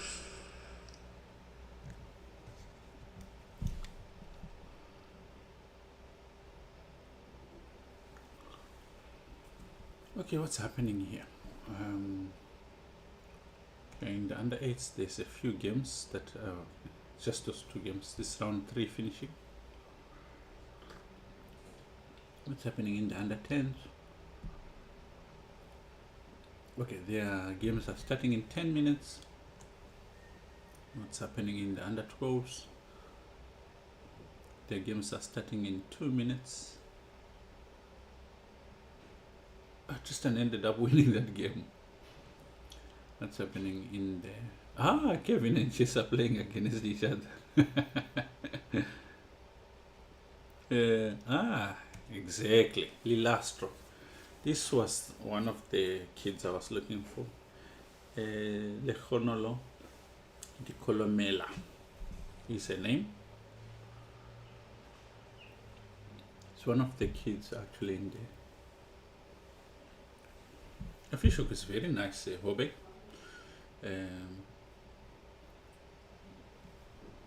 Yeah, Lehonolo is one of the kids in the academy. She's a very strong girl.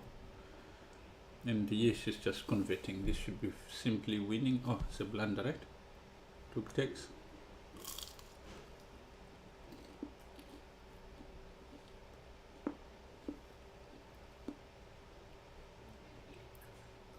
Very good.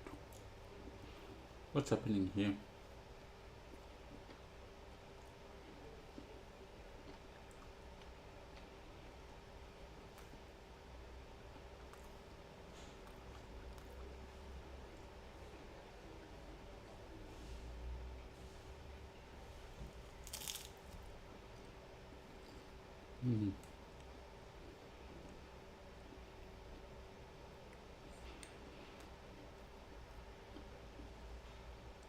Kevin and Chase.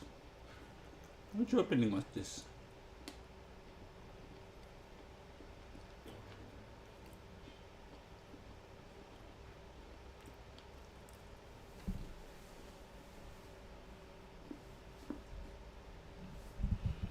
This is a mistake.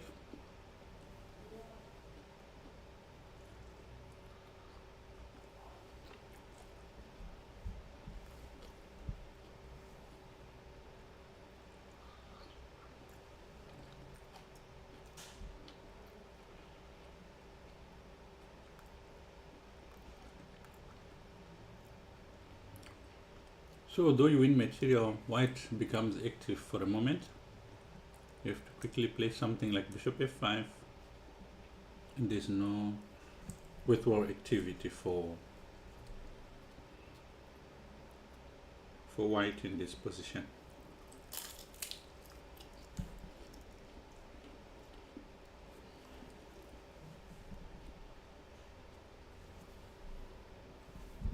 It was better to keep the knight.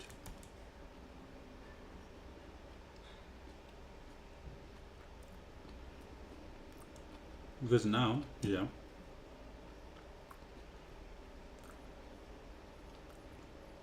can just play queen takes.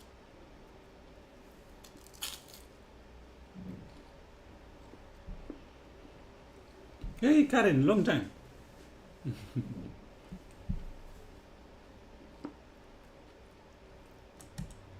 Bishop d4.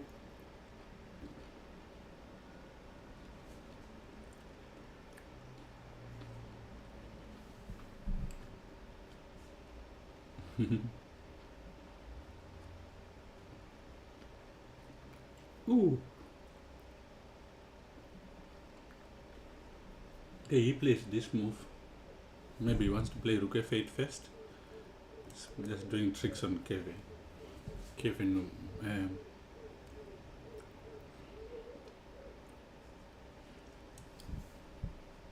I don't know if you guys remember Sam Nathan. Sam was Sam is a brilliant and gifted kid.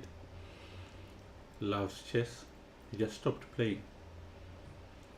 But he's a genius. Genius at the game. I haven't seen Sam in a while. He must be a grown man now. Used to go with Sam to every tournament.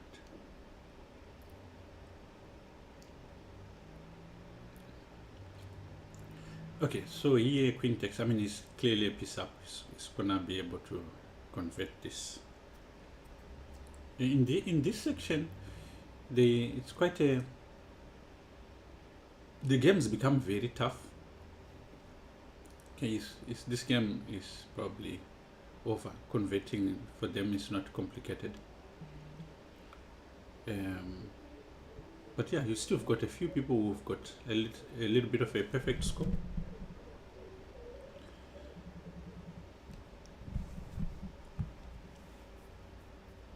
Okay, I've got Coach Tane trying to get in, so I'm gonna just get out of frame for a moment. I'll leave you with a game whilst I get him in.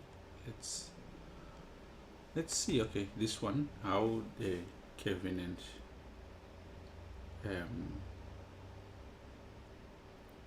and Chase handle this. Let's see.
Okay. What happened here? Okay, so their section is going on. What's happening? All right, let's go to there and under 10. Okay, for the under 10, we've got Callan and Josh. Josh is playing black. It looks like they've met once, and Callan won. Must have been one of these tournaments. And Josh has played something unusual. Who played something unusual here? Oh, he played the 4 knights. And then here, Josh has played d4. Okay, Callan seems to have his pieces crossed a little bit, but it is an extra pawn that Josh has, and Callan needs to figure out how to either get compensation for that pawn or recover it. It doesn't look easy to actually recover this pawn. So this still remains to be seen how he handles it. Okay, so he takes, and yeah, it's looking very good for Josh. But now, with long castling, Callan has made it a little bit more double-edged. Just although they are playing in the under 10, I think Callan is a year older than Josh, and he's got a little bit more time in chess than Josh.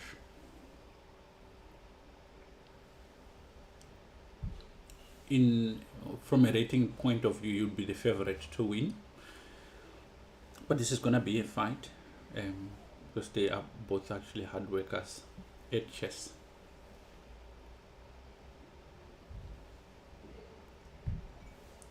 Okay, so here White needs to consolidate his advantage. The position feels a little bit like all up in the air, but so is, if you look at Black's pieces, they're just blocking each other. He needs to figure that part out. How does he do it?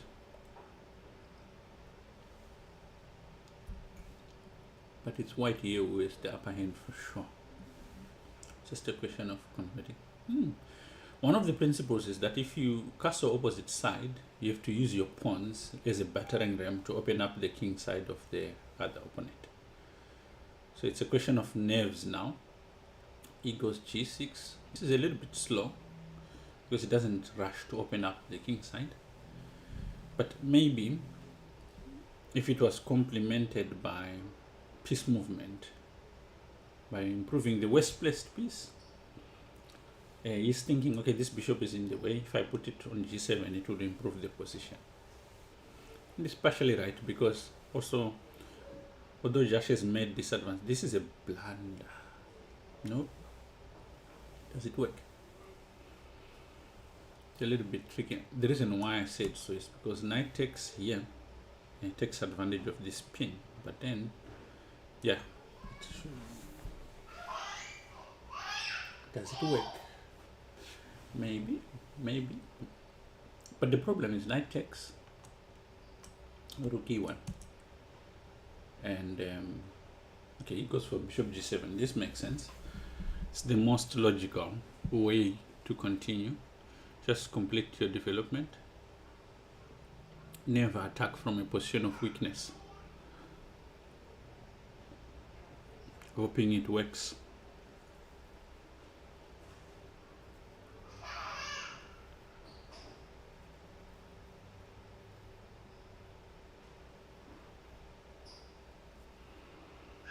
So what does he do here?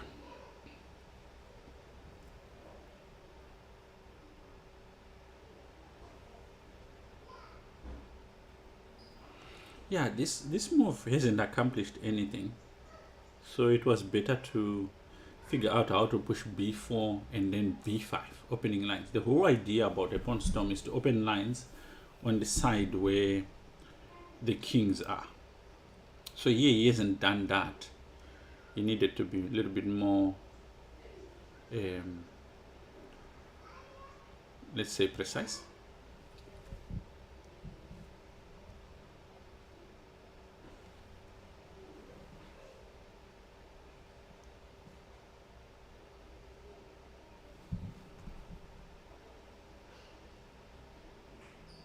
Knight there.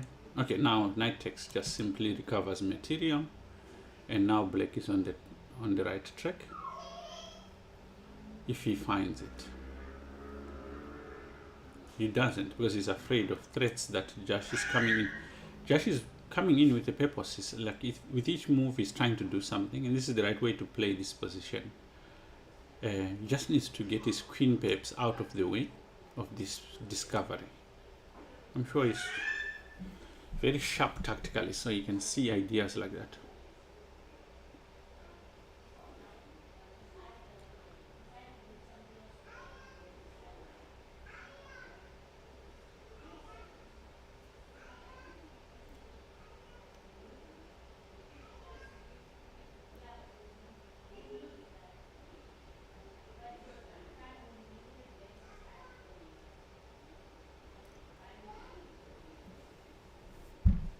Let's see if he can find this.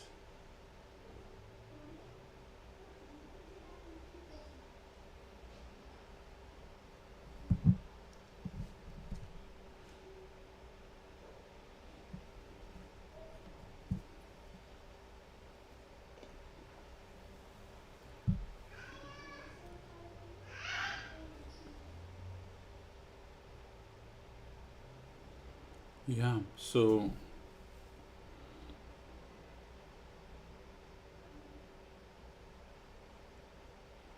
yeah, he's taking his time. His problem now is just solving the pin on the queen. It's an extra pawn up. He needs to keep that pawn.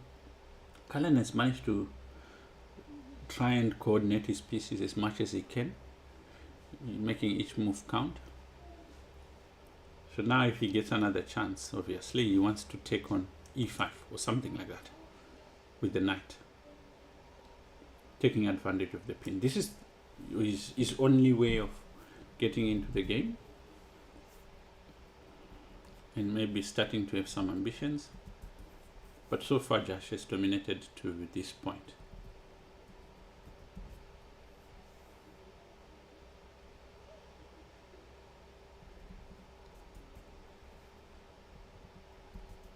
Where do we go from here?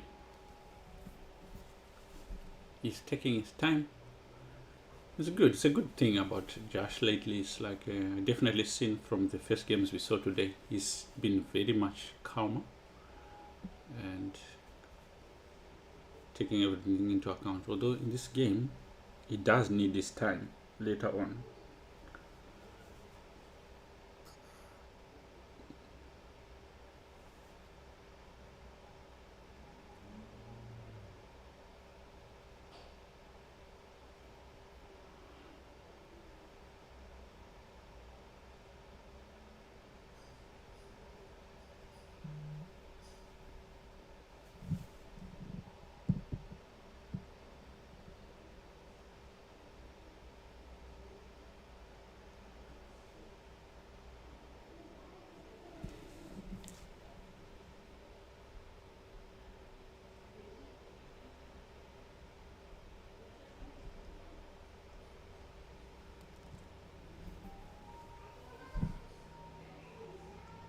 He plays here. Very nice idea. Number one, whoa, it's a nice idea in the sense that the concept is nice, but this is a blunder.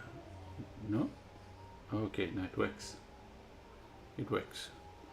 So in the sense that it gets out of the pin, but the wrong side is where he's chosen to have this bet on. So the point is that you can take, or you can, but after queen takes, rook takes, then he takes on g7. So that's one side of the calculations that is to take into account. This one Now the knight can take, and you have to take with the queen.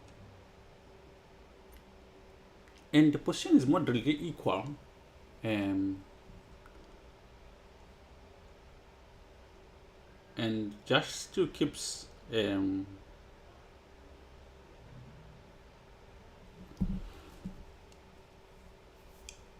he keeps his extra pawn, but does it really count in this position?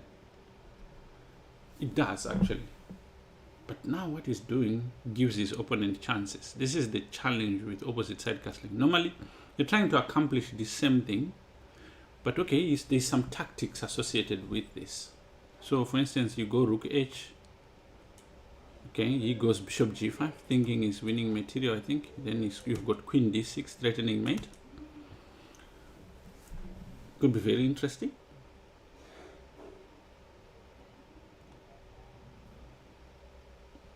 Now, let's see what Cullen comes up with. You can't afford to play this position passively. You'll just lose. So you have to be very, you have to be kind of on the offensive.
Okay, Cullen taking his time. Again, you know, like kids, when they've got something to think about, they will have something to think about. So here there's a lot of stuff to calculate, which might not be clear over the board. Because for me, watching this, it's much easier because I'm not involved. I am just looking, and I don't have the pressure of my opponent breathing behind my neck. Here, this is a mistake, this move. So white needs to take, and then play bishop g5, and the rook is trapped.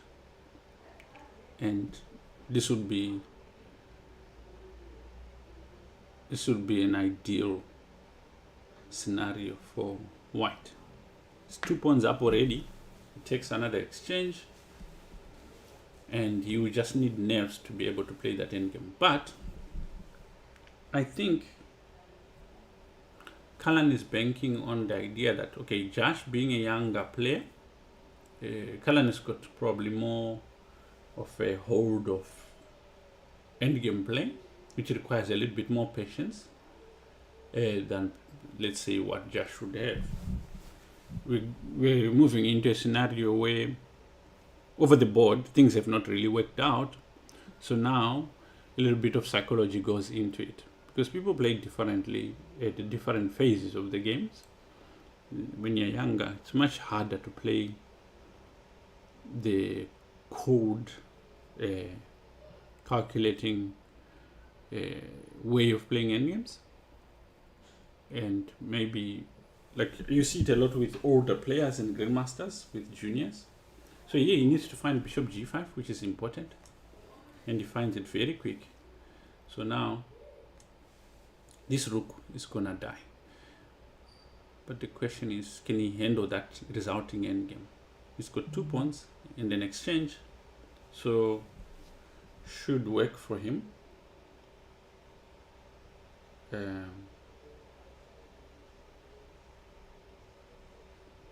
No, king takes would have made sense, but okay. Okay, here Josh simply defends his pawn.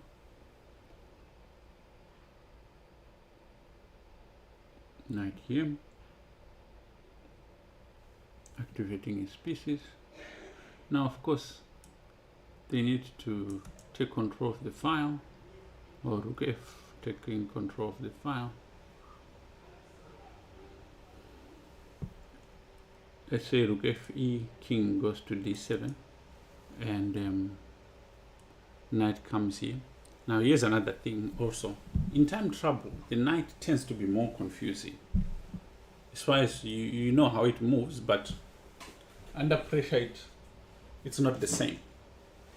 Yeah, stuff like this. Now, there's simple ideas, simple threads, maybe something like that.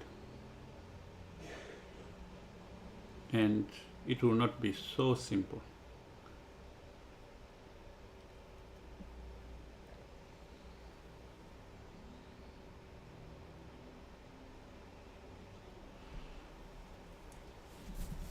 The donkey.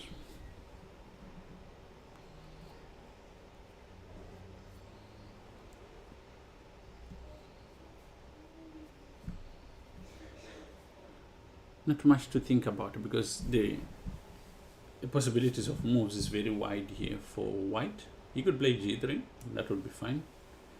He could also play perhaps rook e3, that would be fine. You could play something else. Rook e3. Okay, played with the idea mainly of doubling the rooks, protecting d3. If you attack here, you can just play g3. Yet at the same time, color needs to keep making some threats.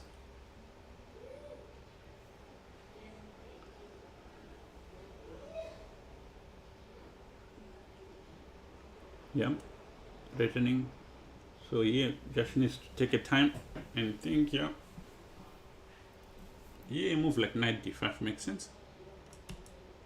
Just check.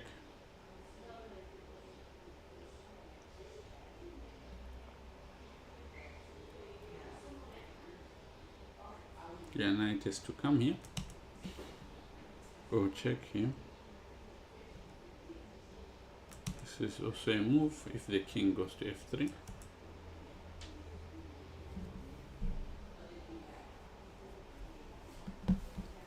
So far, exemplary play from Josh. He's burning through his time though. This check should not be complicated for him.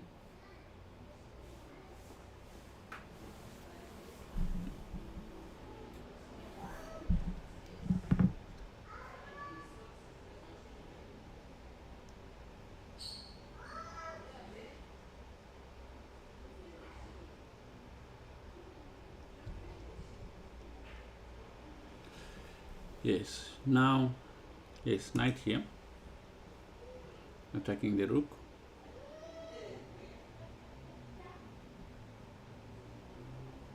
Of course, you can see this is not complicated. You could play maximum activity, at which point I think you can even just run to rook f, and then you want to play f4. This would be a good move.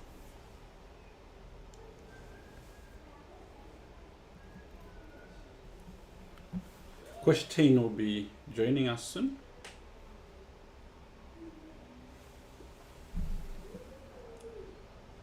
Yeah, the most sober move is to just protect the pawn, knowing that your position is bad.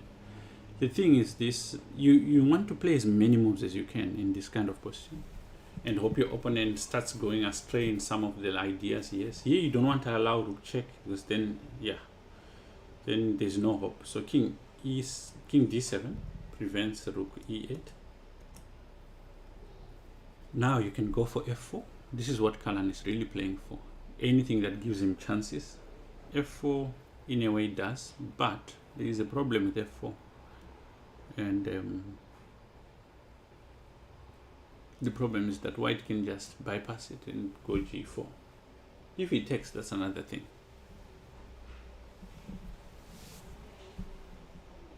That's a blunder. Because now, rook takes, it's check.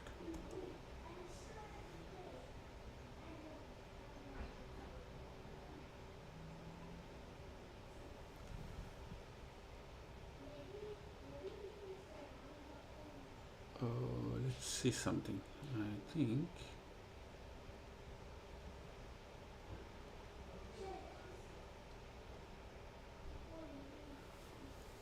Yeah.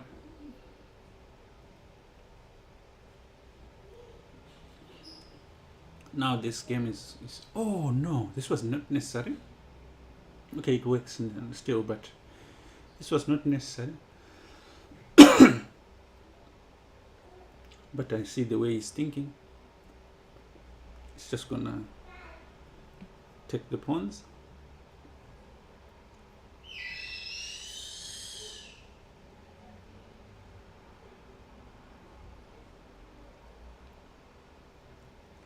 That is one of my delinquents right there, making noise.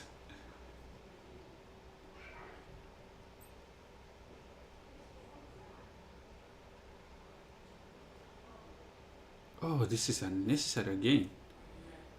I don't know. But he's just simply winning now.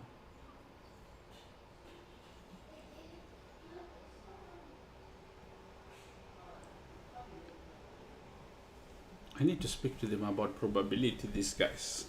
They give unnecessary chances, and an accumulation of those unnecessary chances is what gives wins in some cases to your opponent.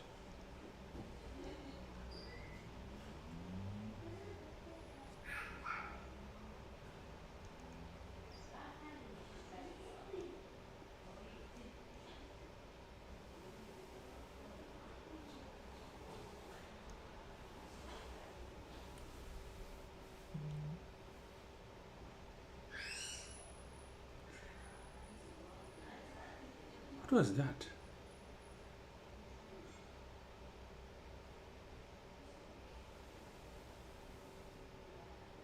It could have even gone here.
What's he gonna do here?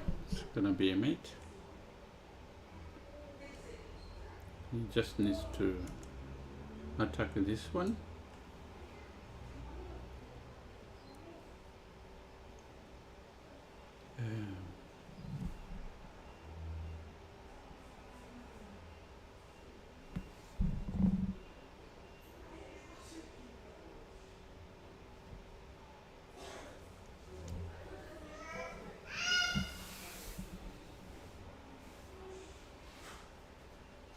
Okay.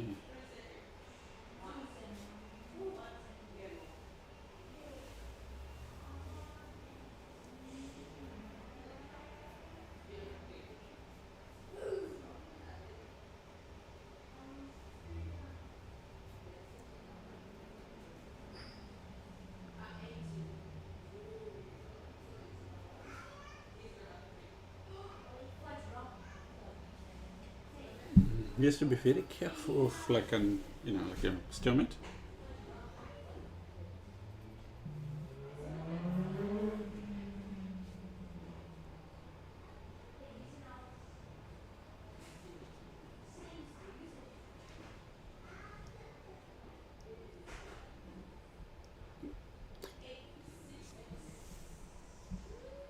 Yeah, maybe taking this pawn was not a good idea. Yes, there's a check.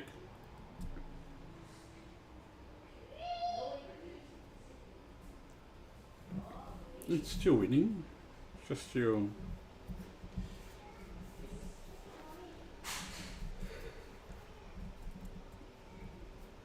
They make it unnecessarily complicated. Okay, at least he takes the queen away and then promotes this, I think.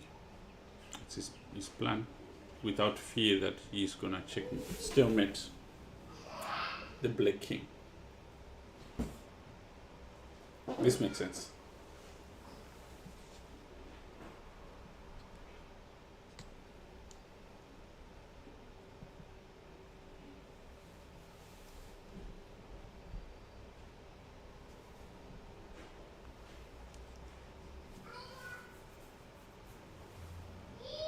Okay, now with these pieces, okay, it's not easy to just needs to put the rook back and then it mates.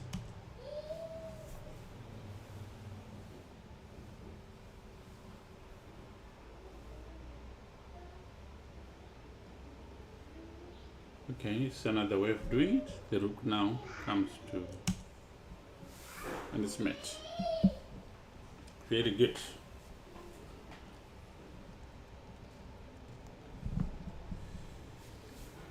Let's check where chain is.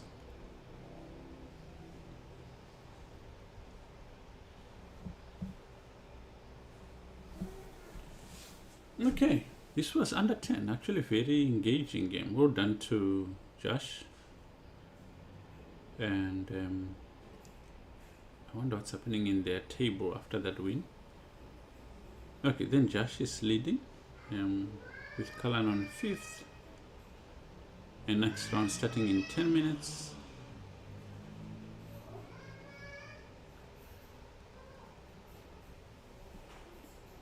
Okay, so yeah, all the rounds are currently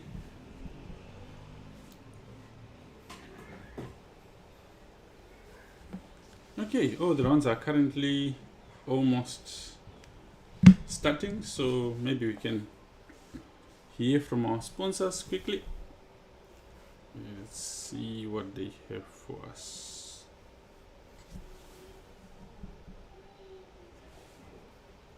All right.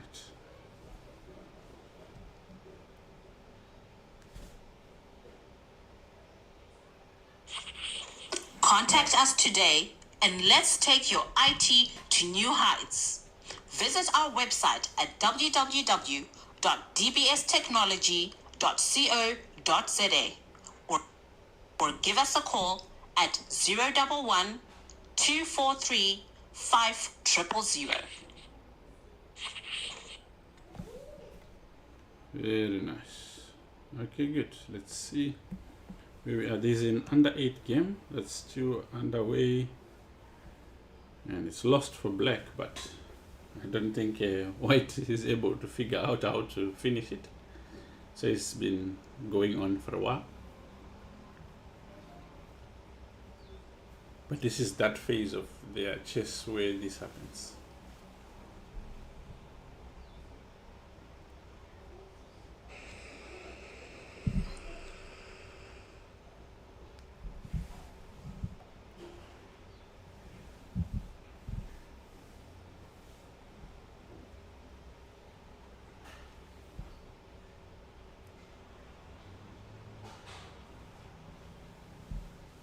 Okay, he's sort of figured out that he needs to promote.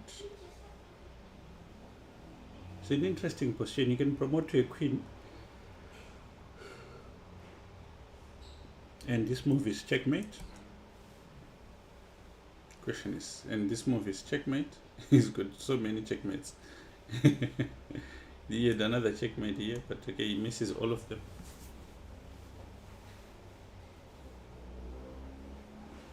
What can you do? It's another check.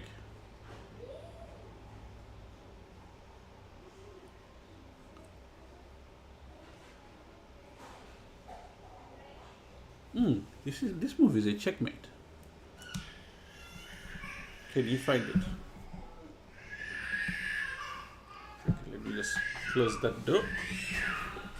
Sounds like there's war.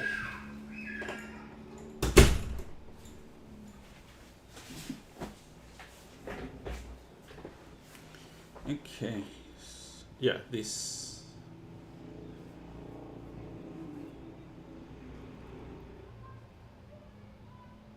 a challenge for this, and they've got 10 minutes to dance around like this, not knowing how to checkmate. It moves 73, and the best way they can get a draw is by the 50 move rule or stalemate, which might still happen.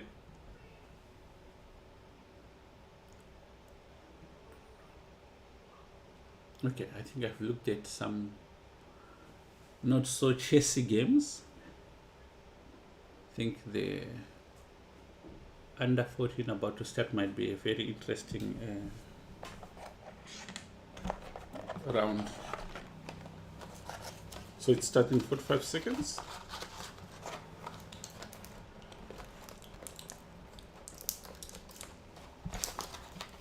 Okay, they're playing 6 rounds, so their under 14s are on round number 3 now.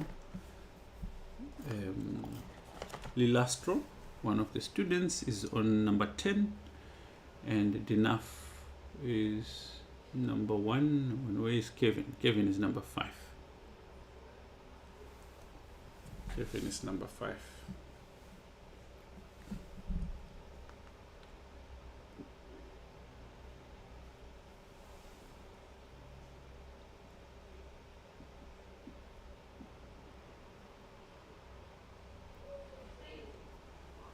Okay, so let's find Lilastro first and see what's happening in her game. Okay, so now she's playing white and starts the game with d4 and goes for the London. The opponent goes knight f6.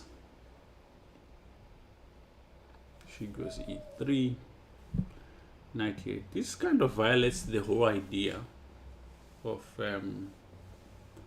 the London, but okay, playing knight c3 doesn't help. Yeah, this also is not a good idea. Just goes bishop d6 and then it's just a waste of time. These are areas which obviously can be polished. This is so terrible. Black just played rook here. Didn't even think how to defend here. So now she's just got this check for free. In fact, actually no. Bishop takes c7 just wins material. It's so tempting to play the check, but it's not the most accurate. The fact that she did think about it and still thought that this was probably the best, it is good. It has its pluses. I think I know the idea she has. I hope she doesn't do it the way I'm thinking.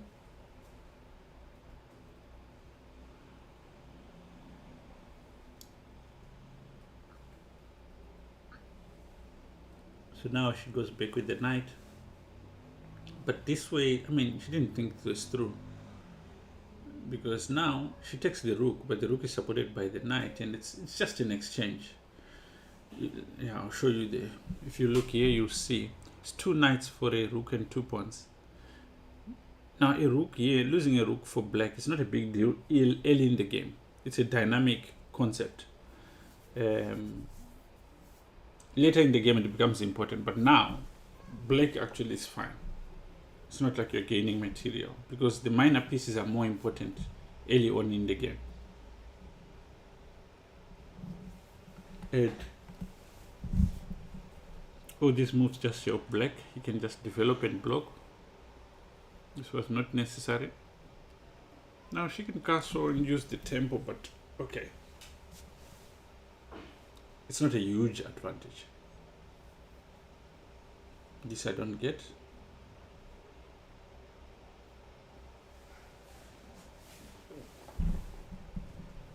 The problem with the way she's thinking, she wants to quickly beat her opponent. And this doesn't work very well at this level. You need to be much more methodical. There has to be a plan to what you're doing, not randomly looking for checks. Now the king starts running away. And normally players who are playing like this will panic because now their opportunity, they feel like it's slipping. It's not. You've got a permanent advantage in this position, so you need to keep working at it. The game is not done until the game, it's over completely.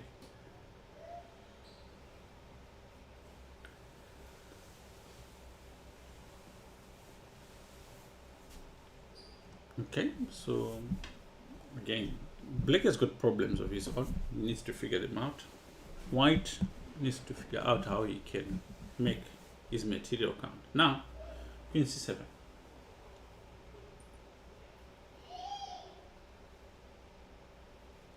Backward move, not sure why.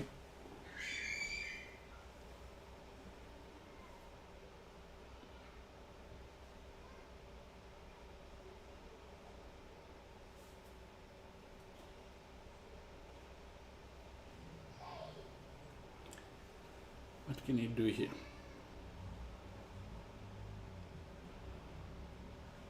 Black needs to quickly somehow figure out how his pieces can work together, the minor pieces.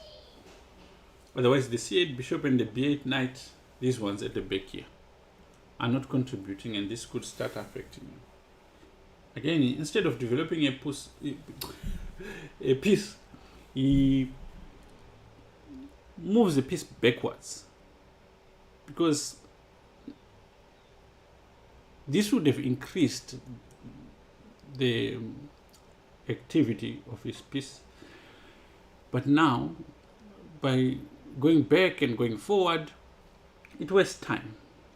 The hope is that maybe something is going to come out of this, but okay, h3 just simply pushes him back.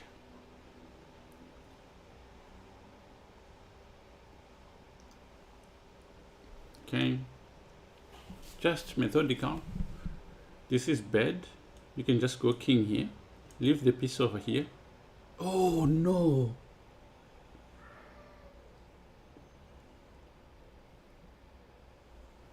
This was unnecessary. Just played fast and from a winning position. So yeah, this h3 is correct. King there is correct. I mean, but here, this is how terrible this position is. Okay, so I'm not sure what she was in a hurry for. Let's go here. Okay, so here, yes, you can see after this it's completely winning. Dash. Check. She needed to just play here and she's winning. She's clearly winning. She's built this position, beautiful position, and clearly better.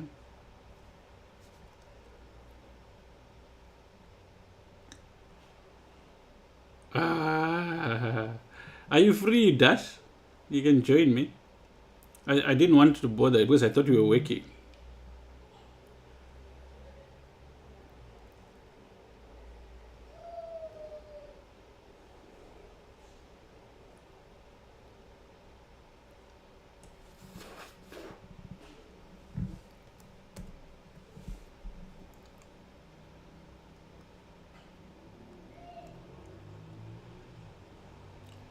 Yo, okay. This was unnecessary.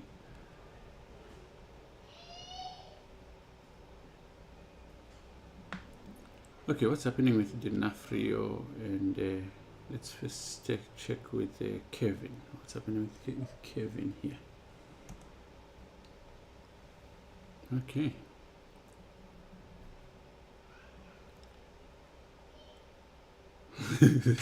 The streets have been occupied.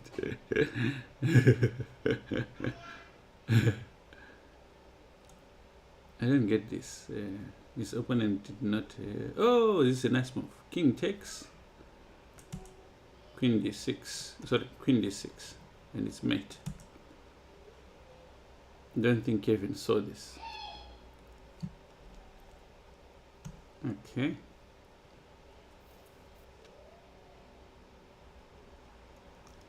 Where's enough? Okay, what happened here?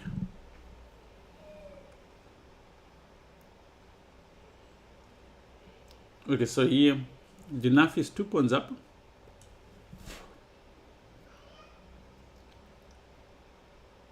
What's happening? Okay. With 2 pawns up, you can play for something like even queen f2, just slowly. But he wants to eliminate this bishop first. Now knight takes is just winning, right?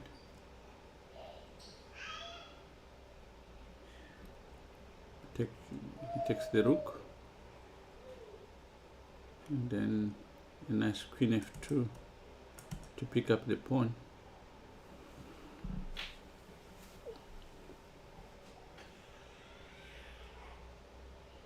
It's an easy winning position for white. Yep.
Okay, so here you can actually trap this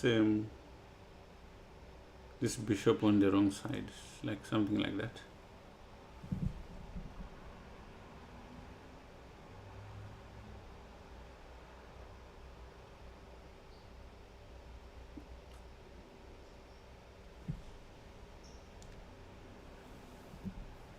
Let's see. It's a question of conversion again.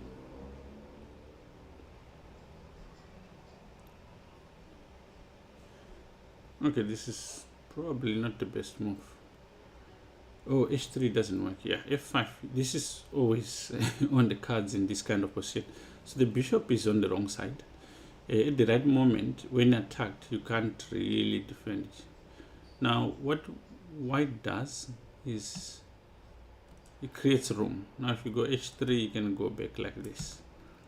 But now I think you can just create a passed pawn on the queen side.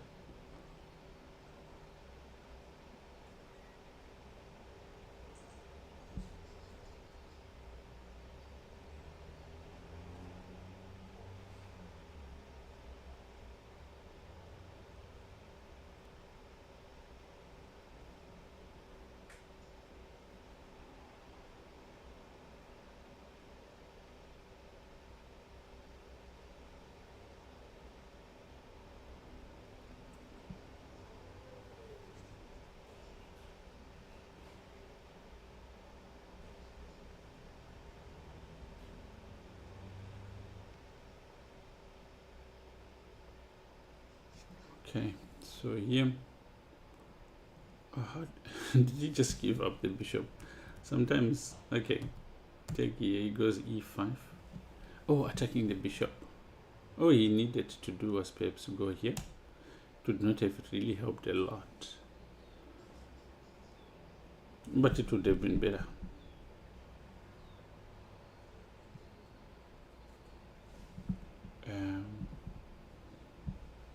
That would have made sense.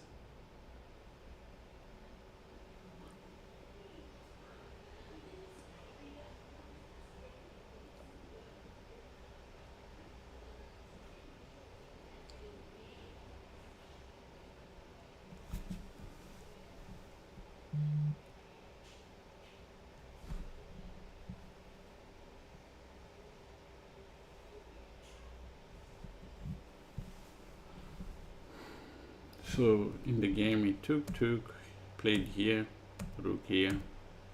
But now there's so many problems here. Pawn takes being one of them.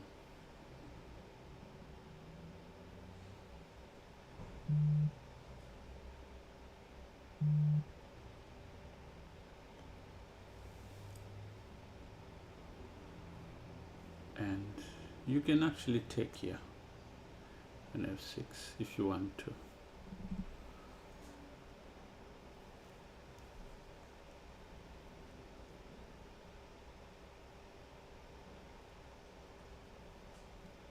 The point is that rook takes, queen takes, and you can't ignore this because it's gonna take. Yeah, queen takes. It's just winning by force.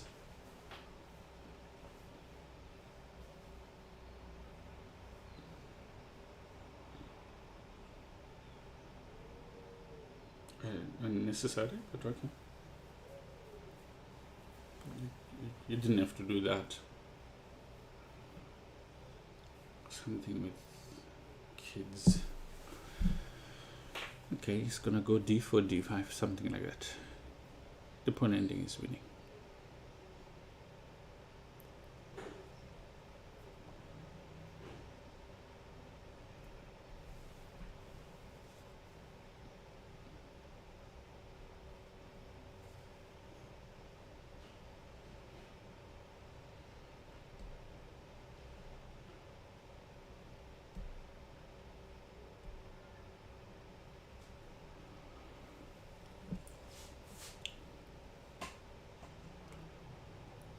Yeah, black is gonna run out of moves here.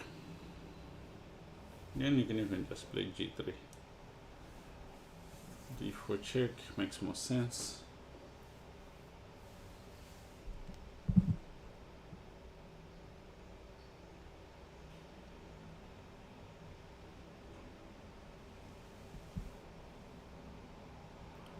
Hey Diggs, how are you? Thank you and welcome. Do you follow if you haven't already?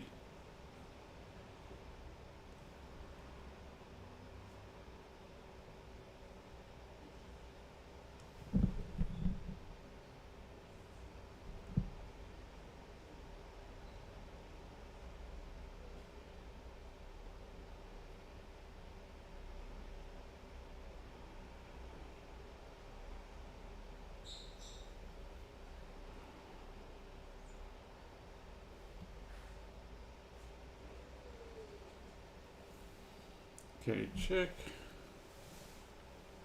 And you can go in here, collect these pawns, and it's game over.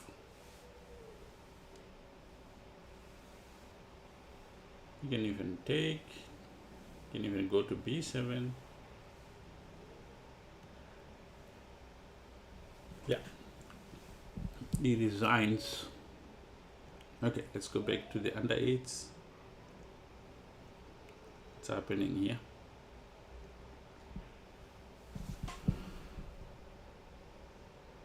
Okay, this starts in 3 minutes. What's happening here?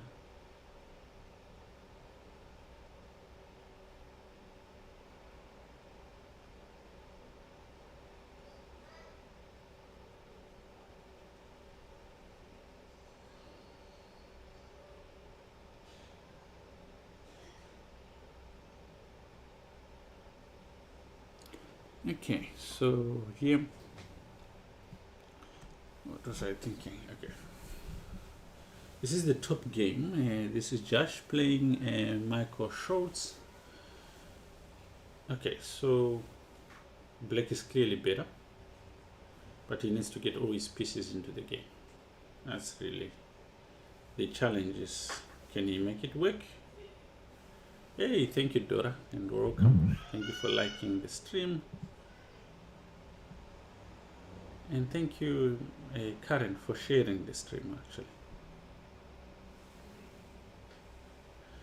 And like Kenny, Hlabi, thank you for following.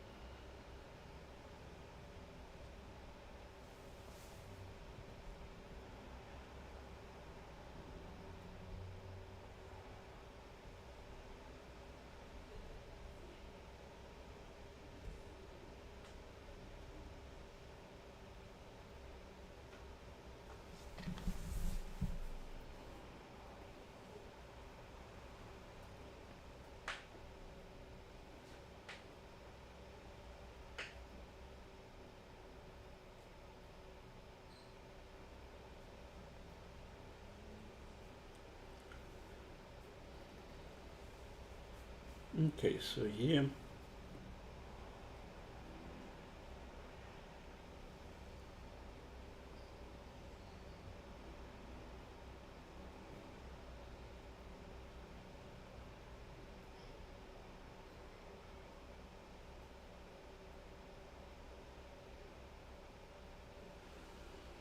okay, it's taking too much time, but it's good. Taking time is better than not taking time at all. But his moves are very obvious. So he needs to connect the rooks. Queen d6 does that. And then figure out which advance makes sense. He needs to do maybe perhaps a queenside advance.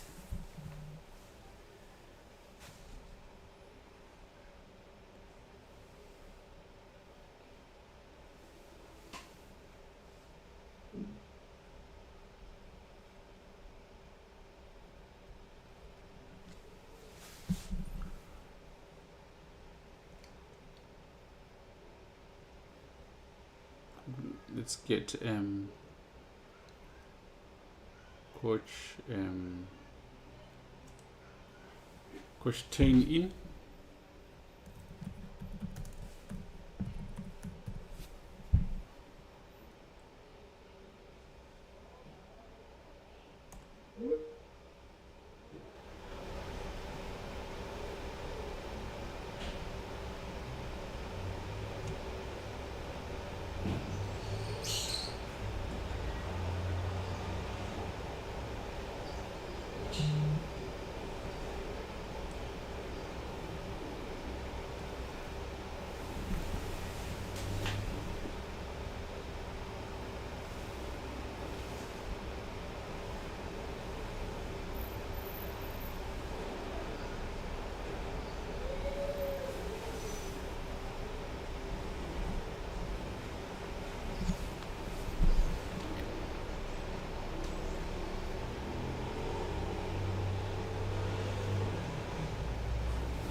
Okay.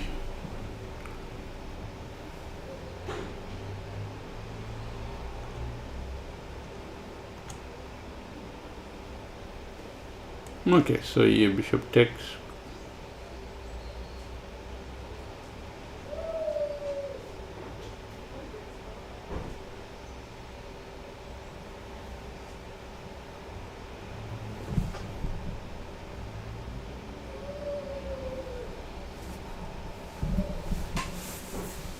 Okay.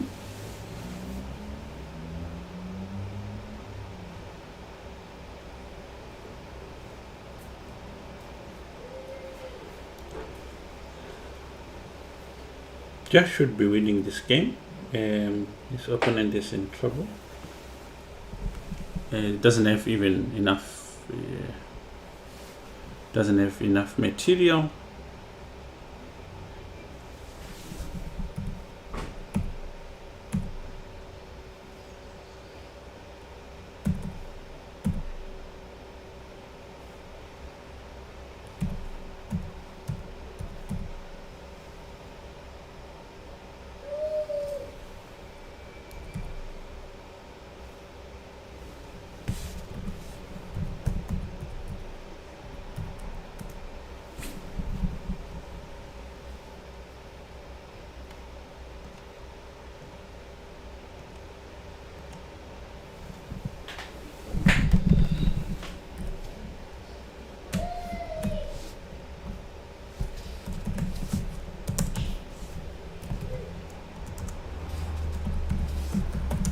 Okay, so Coach Tain is gonna be joining us shortly.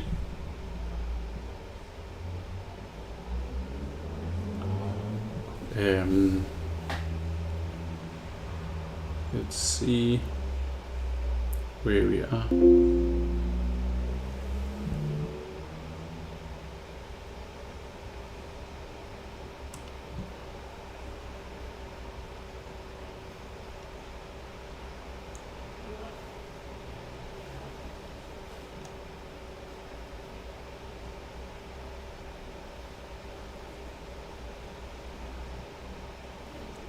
Let's start with the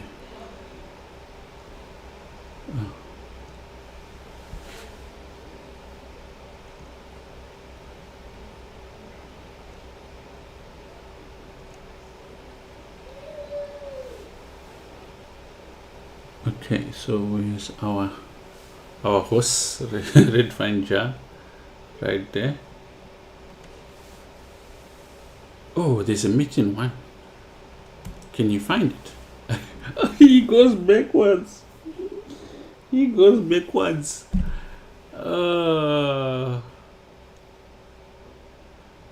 This child will cause me heart attacks.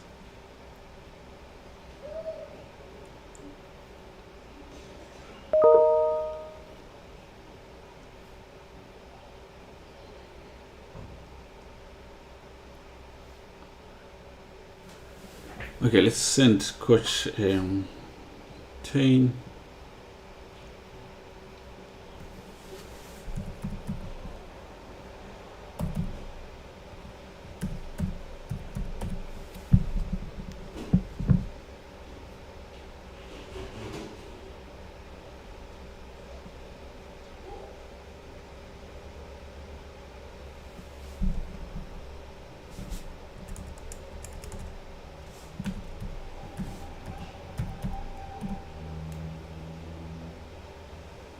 Okay, Tresor table.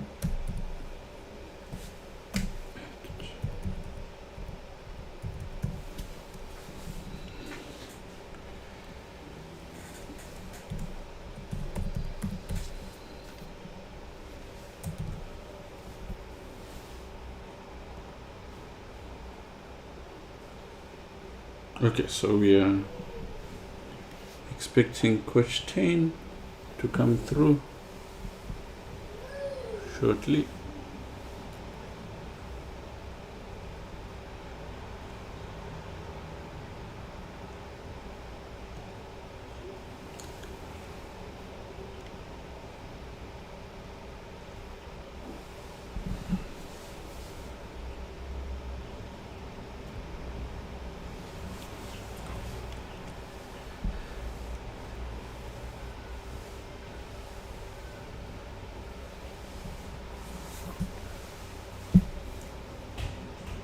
Wonder what is threatening, because he had an opportunity.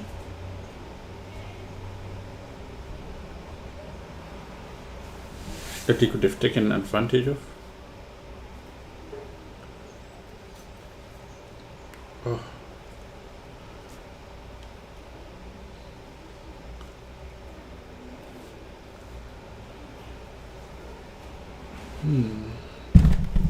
Okay, he exchanges queens. He takes a queen. Let's hope he can convert this one. He can put the rook on d7, queen on g3.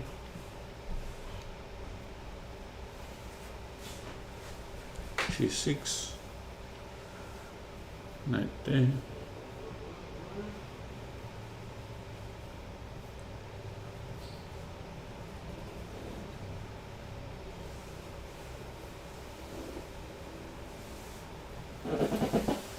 Okay, so a simpler way of winning would be to take an f6 followed by rook d8 check. But he is quite adamant.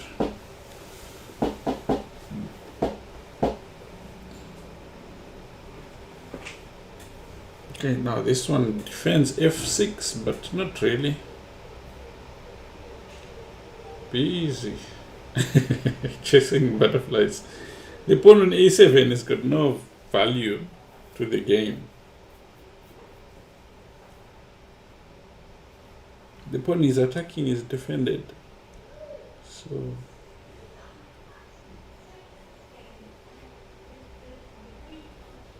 it was better to take on f6. But this is if we've seen anything from him today, it's this lack of precision at finishing.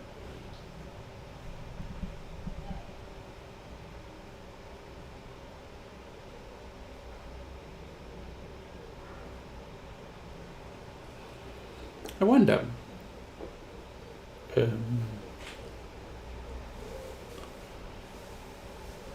I wonder if this even occurred to him.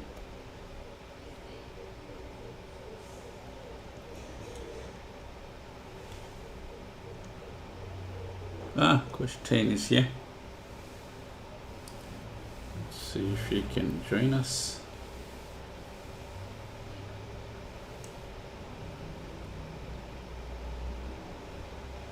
Hello. Hey, how are you? Good, thanks. And you? I'm good. I'm sorry it took so long. I was supposed to get home at 10:30. Yeah. It didn't quite work out that way.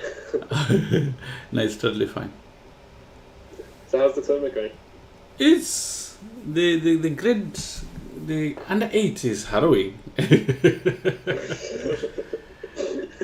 you need your pacemaker in good condition. Yo. Yeah, no, I can imagine. It feels like that even watching high school people. So yeah, okay. Yes, exactly. Yeah. Can I get the link so I can? Oh yeah. Let me forward you the. Maybe just you can send it in the chat here on Teams. Yeah. Oh yeah, that's a great idea.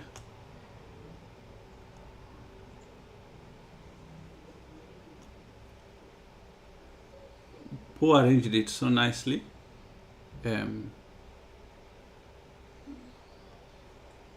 Okay, like the game that's happening now is winning, but yo, he is to. Did you send the link? Maybe I can't see it because I'm not logged in. No, I can't see the chat. Sorry. Oh, I can put Can it. you email it? Just give me a moment. Just figuring out. You know, people like Teams. I've never really spent a lot of time on it to. Yeah, to be honest, I prefer Google Meets. It's very simple, but the problem with it Google is, Meets, you just send a link. yeah, the challenge is it's browser based. So when you want to capture it for a stream, it's not easy. Yeah, that is the thing. I think for streaming, actually, Discord is the best. I didn't even think about it. Yeah. So Discord has like a streamer mode. It's very like it's kind of built with streamers in mind. I just don't like it that much because it feels so like gamery. Yeah, that's I true. feel like if I'm using Discord, I need to be like eating Doritos and drinking Mountain Dew. Otherwise, I'm not doing it properly. But I don't know how to use it. That's really my challenge. I looked at it and it was very intimidating. I can help you set it up if you want. Yeah, we already have a Discord, so maybe in every session. Yeah. Invite me, get me in there. Yeah. I'll bring the party. Yeah. Yeah. So, you know, you missed checkmate here, but anyway, I'll definitely. You know, why don't you just tell me the URL? It's lichess.org/tournaments /Swiss/ something. Right? I sent it to you on chat. Oh, did you? Yeah, I did on Teams chat. The chat in Teams. Yeah. Yeah, no, I'm sorry, I can't see it because I tried to open the chat and it says I need to log in. So, oh, I see. Okay. So should I send it to you in Lichess? What's your username in Lichess? It's Oblong Gord. Yeah. WBLONG. You didn't even hold back. What can I call myself on my chess platform?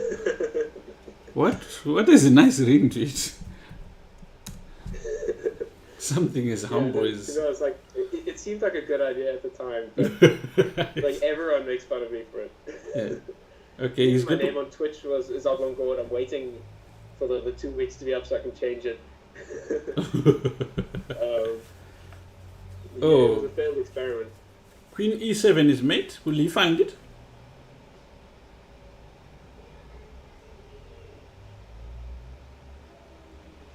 I found it. At least. Right, you said it. Yeah. Okay, good. So let's go to under 10. Yep. Oh, they've got a minute to start. Under 12, what's happening? 16 seconds to start.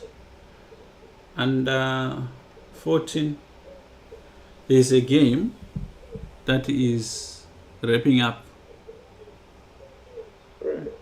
It's a winning ending for black. No, an endgame. It's not a winning ending for black. I thought it was a winning ending. This should be a draw. This should be a draw, yeah. Very instructive. Who are these players? I don't know them. These are not the ones we've been following. We've got a few that we are following for this particular stream. Okay, we just finished the under 8s now. The under 10s are starting. Josh has been doing very well. In the under, they're going into the last round. He's got a chance of winning this tournament. I mean, already he's tied first somehow, even if he doesn't win. He's got 5 points. Okay. Kalan is there with 4 out of 5. So Josh is playing Slang Lee. The name is funny. So the question is, maybe we should follow Josh just to see if he can wrap it up. Yeah. Sure. Yeah, he plays the 4 knights. 4 knights. Yeah, he's been playing 4 Very knights interesting stuff. throughout the tournament. He's playing Bishop B5 here. Okay. It looks simple until you start analyzing the games. These 4 knights. Yeah, I know it's set to be complicated. Bishop d6. Is Bishop d6 a move? No. This is just terrible. Yeah. The queen side, how will it develop? Yeah, exactly. So, yeah. To be honest, in this 4 knights on move 3, I actually like g3. The Gleck system. Oh, I see. Kind of you get like a King's Indian type position. I like. It's actually. I like a3. Oh really? A3. It's very dangerous. Okay. Yeah. That looks subtle because I've got no idea what it does. Yeah. That. Are you playing b4 and bishop b2? No, not at all actually. So there's a lot. It's very difficult to find a move for black after a3 because, let's say bishop c5, which looks natural. Okay. Yeah. So how do we do this? Let me just. Maybe just draw arrows. Oh yeah. So normally, the position we're talking about is after knight c3, knight f6, right? And yeah, and then you go a3. A3. So if you go bishop c5, there's knight takes e5. Yeah. Yeah. Oh, good. What's his name? I now remember Red Fine Jar. I forget his real name. Is Ryan finished third. Okay, so bishop c5 is a mistake because of knight takes e5. Yeah. And whatever complications arise, they favor white. Then another crazy one is playing g6 allows knight takes e5 also. Playing bishop e7 allows d4 when you are playing like a scotch, but it's a bad scotch. The only wait a second. Why does g6 allow knight takes e5? What's the idea? It's just a force, just a forcing line already. It's losing after knight takes e5. Interesting. Yeah. It's like a Halloween gambit, but yeah, with a3. But with a3, exactly. Yeah. That's really cool. Wow. Yeah, it will be worth, like in Blitz, you just pretty much win all the games. Okay. So after a3, what do they do? Maybe the better move is d5. d7? Oh, d5, yeah. It's yeah, that's principle. Yeah, that's yeah. Principle, yeah. But a lot of people, like when you're playing black, you think, oh, I'm not really ready to open up the position like that. Yeah, but white did go a3. Yeah. Oh yeah, white did go. But you know, an idea like so. Whoa, did you see the move that was just played? No, he played e5, right? Yeah. This is not correct. Come on. He had to castle.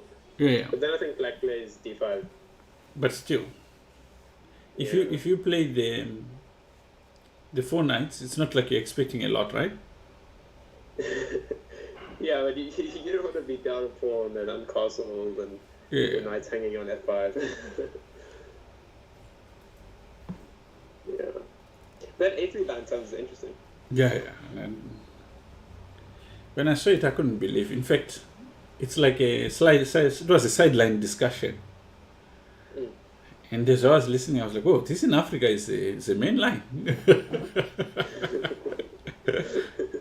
So now he has to be very careful because d6 now attacks the knight on f5.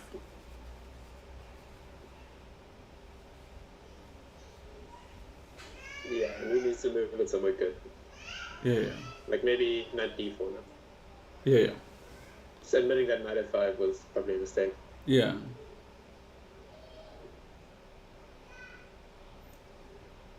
Yeah, and e5 was a... I don't know what to say about e5. Unnecessary. Yeah, I think he just missed that the knight could take. Could he just play knight g3 and then just hope that he can get in bishop g5 and knight h5? That might be best.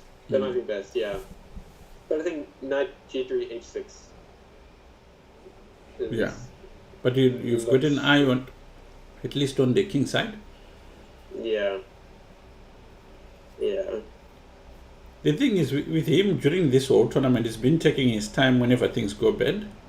And that's one of the things that I feel like players in his category are not good at.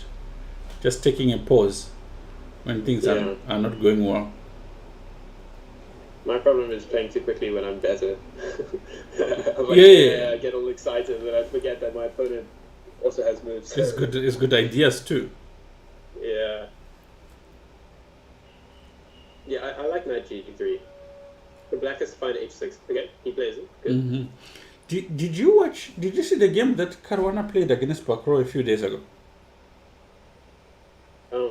I saw a bit of it. I didn't see the whole thing. It's a very impressive game. It's just micro threats that he kept on doing during the game. Yeah. I can't even remember how it went. I just remember like he just kind of had control the whole time and slowly ground it out. Yeah. Bakro went into this line where he ends up with an isolated pawn on a6 and on d5. But they are not easy to exploit. But the way Caruana kept on to its small, minute advantage,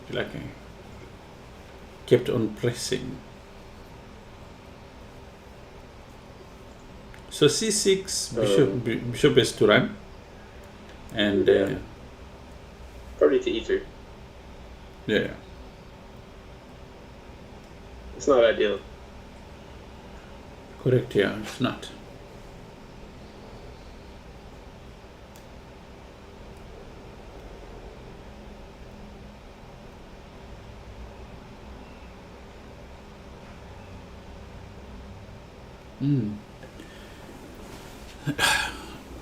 Putting the bishop on a4, b3 in this position doesn't make sense, since your opponent can go d5.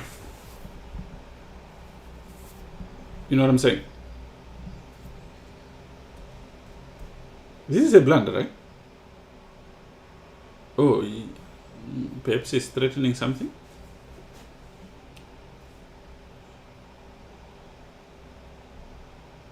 Are you there, Tane? I think we lost Tane without knowing. Hey, he's frozen. Let's hope he comes back in one piece.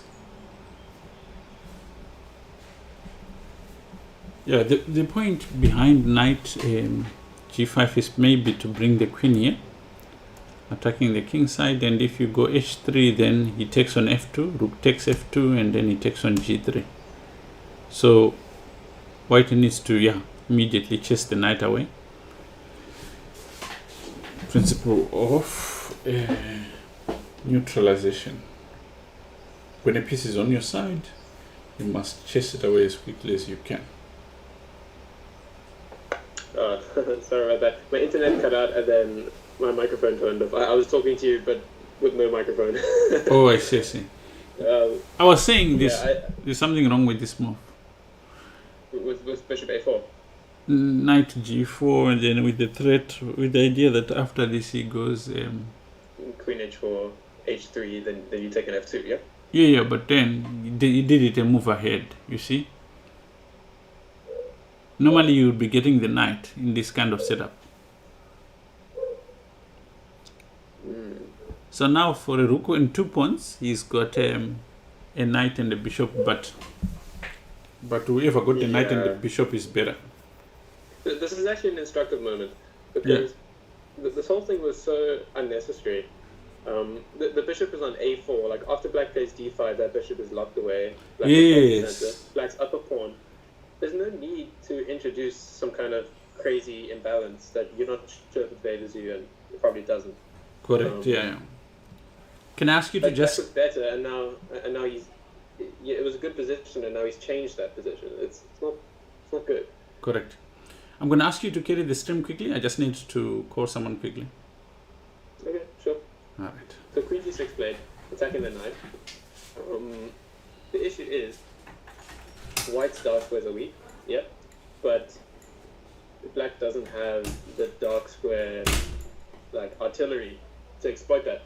So after king h2, there's no dark square bishop to continue harassing that knight, and white is perfectly safe.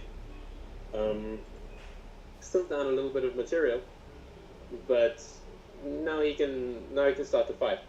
So I'm expecting king h2 right now, just shoring up the defenses. You do have to worry out for some kind of bishop f4. Also a very reasonable looking move actually. Didn't really consider it, but yeah, bishop f4 looks good. You just have to be careful about that bishop getting attacked and then having to leave the defense of the knight. But it looks solid enough for now. So both sides need to get their queen side pieces into the game. White's rook is sitting on a1, kind of like a piece of dead wood. Same with black's rook. That bishop on c8 is not contributing to the game. And it's not clear how to solve that problem. So for black, the best might be bishop e6. Something along those lines, just developing calmly. Yeah, probably bishop e6, and then trying to somehow engineer an attack on the king side with h5, h4, pushing that h pawn, forcing the knight to move, slowly surrounding white's king. Still a good position for black, but there was no need for him to go into those complications earlier. Yeah, in that situation, when you have an advantage, you want to slow down the play, keep things calm, not introduce some kind of crazy imbalance. Okay, b5. Gaining a bit of space, but like a move like this forces white's bishop to a better square. You know. Yeah, I don't really like b5. He's probably going to follow it up with a5 and try to trap the bishop, but then white can just push the a pawn, and the bishop will have an escape square on a2. The problem with b5 is that, okay, number one, it creates weaknesses on the queen side. It weakens the pawns over there. Number two, white's bishop was pretty bad where it was, and now you forced it to a better square. Like, c5. What?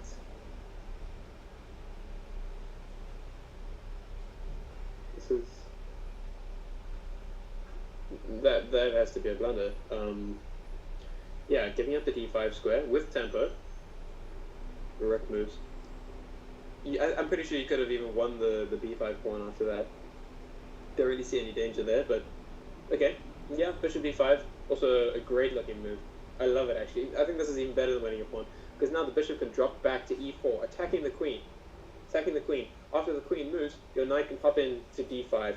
White's pieces are exploding the position. No, this after those shenanigans that black was pulling on the queen side, this is looking grim. I'm really liking White's position now. The game has turned around, and this is such an instructive example of how not to handle an advantage. Because Black was better. Black had a great position, upper pawn, controlling the center, and then with a series of crazy moves, just kind of introduced a bit of wildness into the position, and that happened to favor White, right? When you have an advantage like that, you need to relax. Think about the most reasonable looking move and play it. You see, White's pieces are so active right now. Jeez. Yeah, there was no need. And there goes the queen. Okay. Yeah, no. Bad. Black was playing so well, and then I don't know what happened. Like a series of blunders.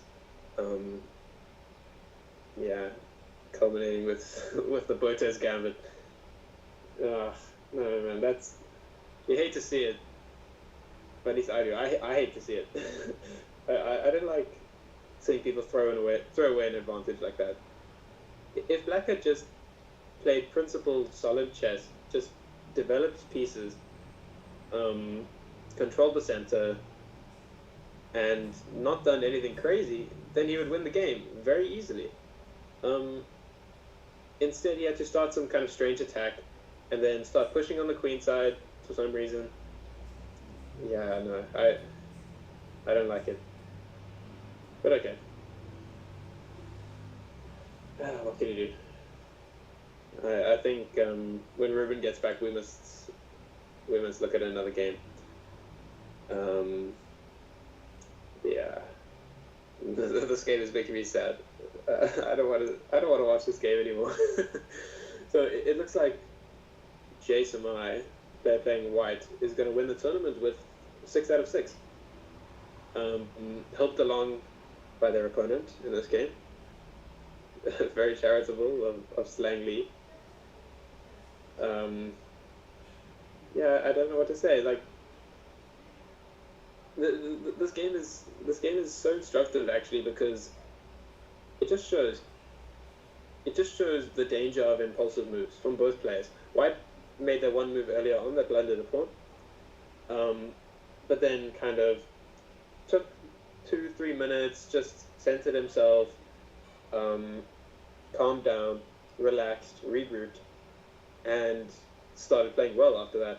Meanwhile, Black had an advantage, I don't know, panicked, and threw everything away. So, yeah, we've all been there. Hopefully this is a good learning moment for Slang Lee. Like, when you have an advantage, just chill, just relax, you know, just play. You don't have to do crazy stuff all the time, especially if the crazy stuff favors your opponent. I mean, really. Okay, Queen takes c5. The rook comes to f7. I mean, this is hopeless. Black should just resign. You know, there's no hope. There's no hope. White should just start trading pieces. Take the knight on g6. Just take it. Start attacking all those weak pawns. Get your rook into the game. And as long as you don't hang your queen, it's an automatic win. Yeah, I don't know what to say. This is a bit sad. Hey, Ruben. what's happening?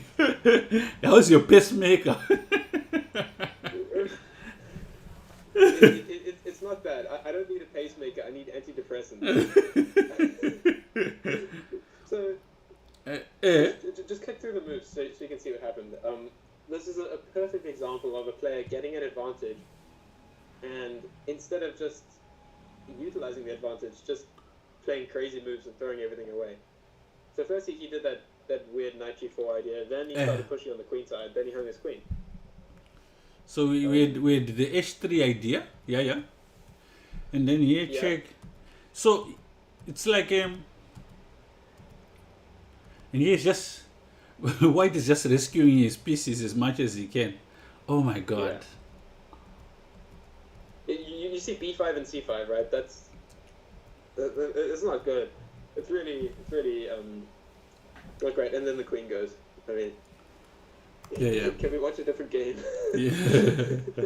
He's just converting. Now, I got a message from some parents in George. They've gotten a player in the under 12. The name of the player is, this is under 8. So let me just check quickly. It just needs, maybe we can provide them with some answers. Under 12. And the player's name is Realstar. Oh yeah, I see. 4.5. Okay. Yeah. He got a draw in the first game, but that was because he was late. Yeah. What was his opponent also late? No, you were. Yeah. When the next. I see. Gene. If you go to the next page, the players, Gene Keaston or Gene Keaston or whatever, was also late and also got a draw. So they must have been paired together. They were both late. Yes. Yeah, that must be what happened. He was in the game when the next moment it showed a draw. It wasn't finished. Really? Yeah, it shows you. Oh yeah. So what normally happens sometimes, I think, they will be there, but they will be late. You know what I'm saying? No, like they arrive, but they're late to the game. No. They could be in the game, but now the internet disconnects. But you, as far as everything is concerned, you think you're alive, but the system doesn't see you, so it marks you as late. Yeah. It also, if you're too slow to make your first move or something. Yeah, because that is definitely a buy draw, like the kind of draw you get because. Yeah, both players must have been late or something. It doesn't really affect the tournament standing. Well, maybe it does. Well, if he's one of the top players, yeah. Yeah, maybe he could have gotten 5, but. Yeah. But I mean, if you look at Rouster's tiebreak, 8.5 compared to the people who are on 5, 15, 18, 19.5. It actually wouldn't have affected the standings. Oh, I see what you mean. Yeah. So it doesn't have an effect on anything. Okay, it looks like Josh is winning. Rook h7, Queen g7 mate, right? And with this, I'm on a different game. I'm in the under 12, looking at Hitchunch versus Camille. Actually, a very interesting game. All right. Okay. I just wanted to make sure that we get this on paper. Josh winning this section, I think, no matter what anyone does. So you're under 12? Yeah, it's Hitchunch versus Camille. I think it's the top game. Hey, Kenny Willenberg is watching this game. Yeah, it could be one of his students. Under 12? Yeah. Okay. Okay, very interesting. What's happening here? Ooh, and the queen sack. Oh, yeah. Queen sack. Okay. Pawn pull promotes? Yeah. Very nice. Very nice. And this is just going to be an easy conversion. Lovely. Lovely. Shows the power of an advanced pass pawn. Yeah. Pieces are just so tied down.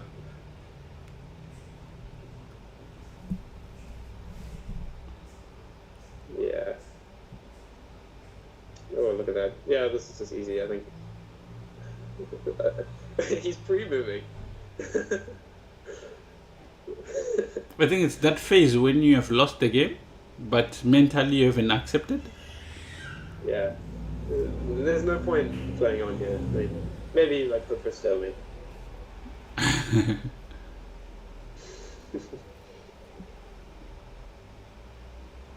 Okay, let's see the other underflow games. See if there's any that are a bit more competitive. Yeah, this I one. see Braden 1-2-3 versus Mbuso 3.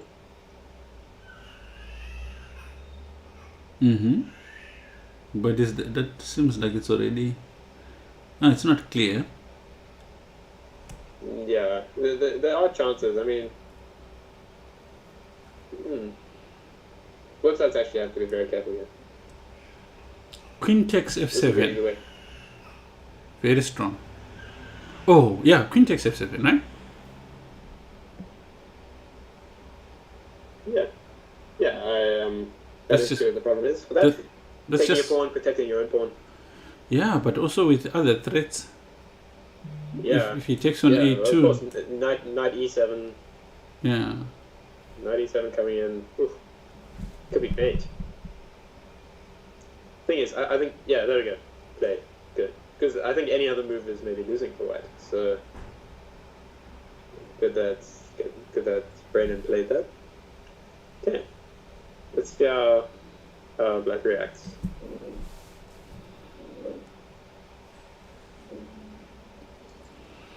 Yeah, you cannot rush here. Actually, it's a very difficult position to play because knight e7 is a very strong threat also. Yeah. Yeah, that's what I was thinking. Knight e7, threat of queen g6, even knight g6 maybe. Probably, yeah, queen g6, king h8, queen e8, king h7, queen g8 mate. Yeah. Oh, you fell for the west no, one. No, there goes the queen. Hey. Okay.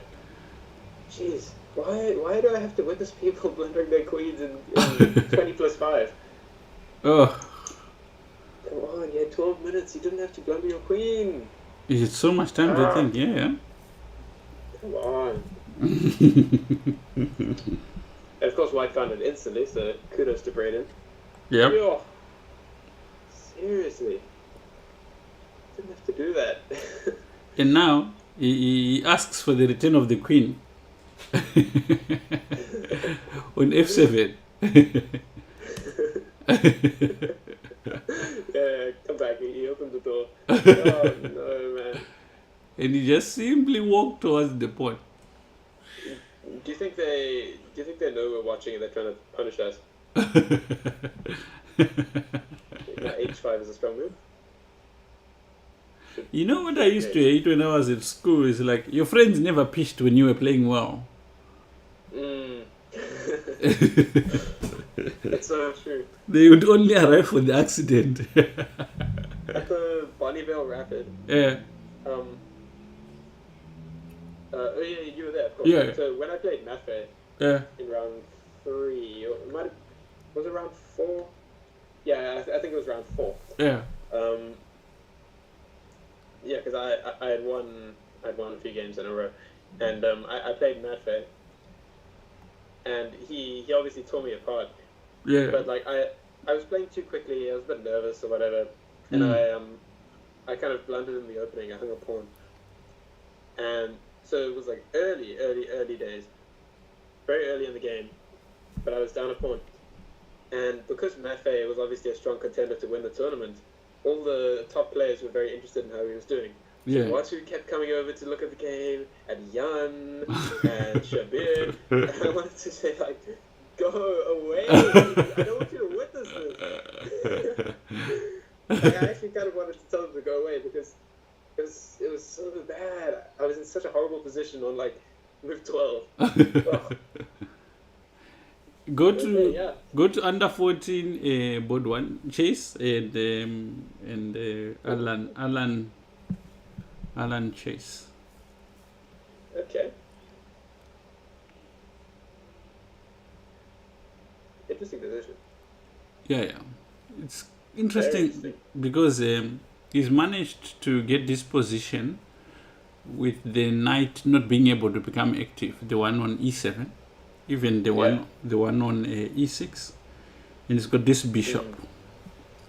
It's typical of these kind of positions. Yeah.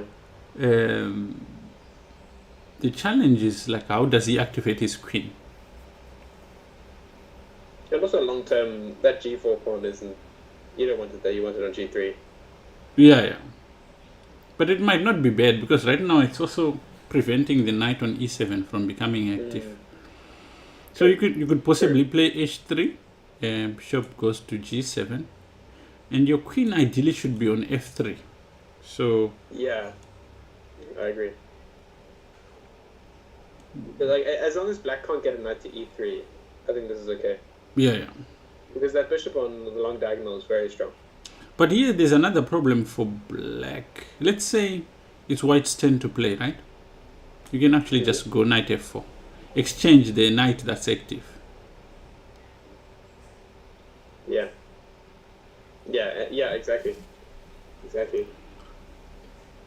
I was thinking about that. I was a bit concerned that after that, if a knight gets to e3, you can never trade it off because but there's no bishop. There's no But path. there's no way to do it. Yeah. Okay, knight g8, interesting maneuver. Yeah, to activate this knight, but this is not a good move. Anyway, it's a good move because you have to activate the knight, but from the point of view that the knight cannot be activated this way, when you play h3, it's a bad move. Yeah.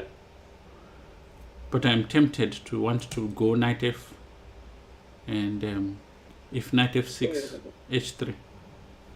So I'm wondering knight f4, knight g5. Then Queen bishop g2. Oh, but yeah, just bishop g2. You're right. Okay. The a3, also sensible. I like this. Yeah, this is why I wanted that move quite quick, because now it's not gonna be easy to get it in. But it doesn't really matter. You can go bishop g2 here. Now Yeah. bishop d5 could be very dangerous. Because also white has got an alternative development idea where it goes knight g3, knight e4. But Yeah, I was also thinking about that. but really just depends.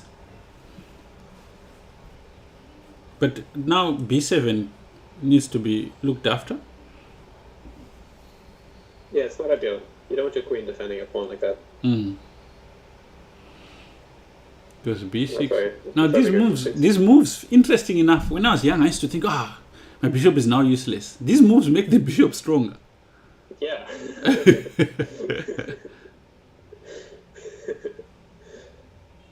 Yeah, it's interesting and counterintuitive. Yes. The bishop could be so strong when it's not attacking. When it's anything. not attacking anything, exactly, yeah.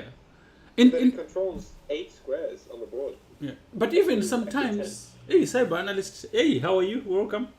But sometimes even when you see it explained, you're like, nah, I don't buy it. Because I had seen it explained only later on, and I understood it like in an opposite direction. Like when the topic I was covering was not even about that. That's when I eventually got it. And I think it comes with experience as well. You need to have this kind of position and feel how strong the bishop is. Yes, exactly. You know the other one where they say, if you've got a bishop, you must put the pawns on the opposite color. And then you get into a game where you lose because your pawns are on the opposite color. Yeah, you can't defend them. Yeah. So yeah, dogmatic. This was the problem with this idea that he had of putting the knight there. He could never develop it like that because every time he goes there, knight f4 comes in. Yeah. So now he has to go back, almost like accepting, but maybe it's saved to allow his queen to be on f7. But this is not a good thing, because now maybe Dinaf could start with b4. But he wants to come and challenge the queen.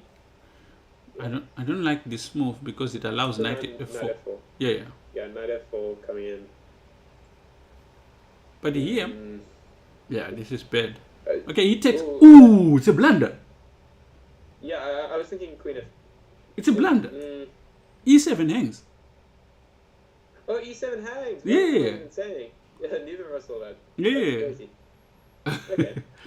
Losing a game. He goes to exchange the queens. Oh my god.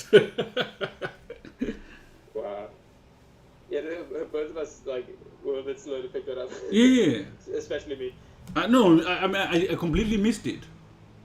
Yeah. Okay. You know what's funny? He's hoping that he can draw it.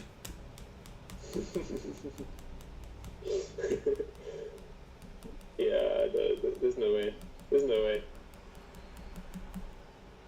You're gonna run. Okay, all the pawns are on dark squares, but He's gonna run out of moves. yeah, it zooms on. It zooms on. Now the king comes in. And then the bishop acts as a reserve move. Yeah, exactly. It's a king and pawn ending where you have infinite moves.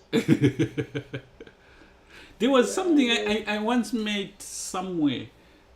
It was, I think, a concept, and it was at some point at that age I couldn't wrap my head around it. It was that a knight cannot gain tempo, something like that. I don't know if you've ever run into it. Mm-hmm. No. There's certain positions where a knight cannot gain tempo. Well, like you can't like triangulate with a knight. Yeah, you can't. It's a weird scenario, but I can't think of how it distracted. Okay, so yeah, it is completely lost. Yeah. I think Dinaf and this guy, when they started, they had like opposite ratings. Like Dinaf had less rating than this guy. I think. I don't think he was top seed when the game started.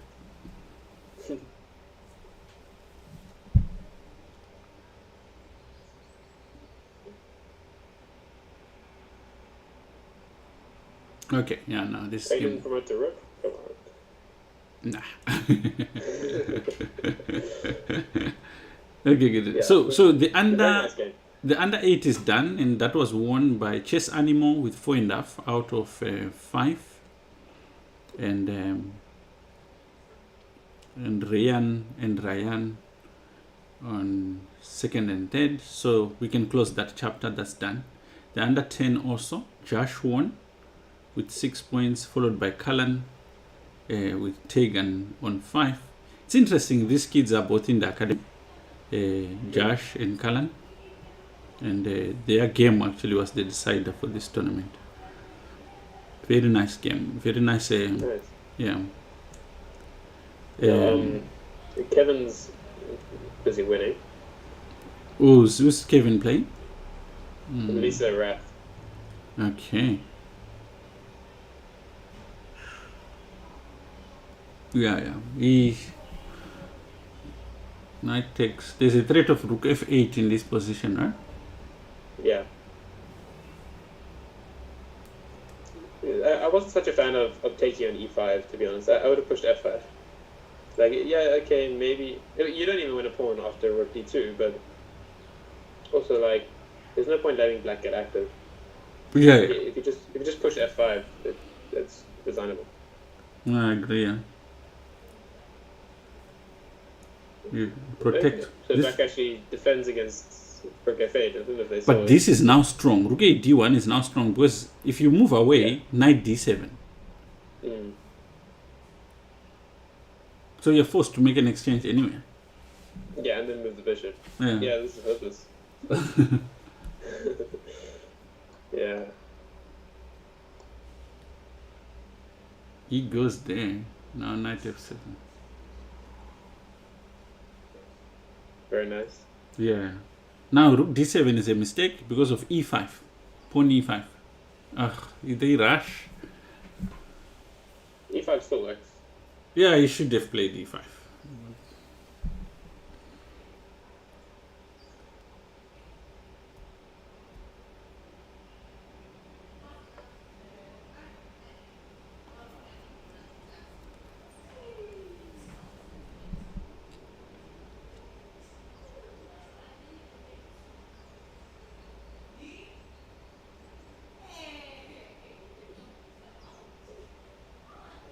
Okay. Are there any other games going on? Okay. Yeah, it looks like. Okay, under 12 is done. There's still another round in under 14. Wow. Yeah, under Okay. 14, I think. Under 14, we still have one more round. One more game. One more round. Yeah. And then under 16 and under 20 are happening at 1:30, right? Yeah.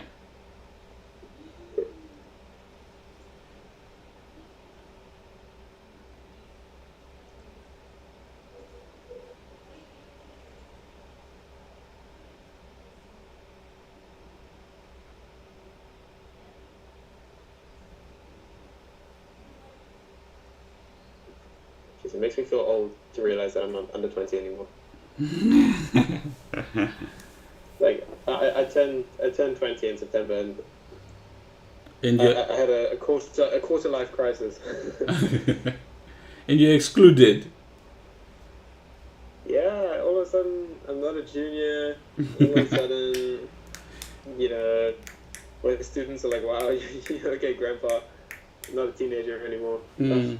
You know, I feel like that's the most neglected phase of chess development in South Africa. But The- my age group. When players leave high school and they go to university. Yeah. He missed checkmate in one. Am I correct? Yeah. It's his But turn. it's still making one now. Yeah. Well, there's two mates. There's three actually. There you The one he made was to make sure a full stop. Yeah. Yeah. Some players, a lot of players stop playing after high school, but some players start. I know Nico Martin's brother Tim. Yeah. He stopped playing in like grade 9, and then when he came to UCT, he started playing again, and he's getting strong. He's improving a lot. Yeah, he won both tournaments that he played in the last month actually. So Oh, really? yeah, he's improving a lot. He's getting really strong. But yeah, I think most people when they leave high school they stop playing, which is a bit sad. Yeah. I guess you're Like, getting into a new strong environment. players. But also, I do think that there should be like a sort of tertiary education body that creates events, and because the thing that keeps you going when you are at primary is that there's so many events happening. Yeah. The game starts in 8 minutes. I was thinking we can use this opportunity to sort of highlight what our sponsors for this event.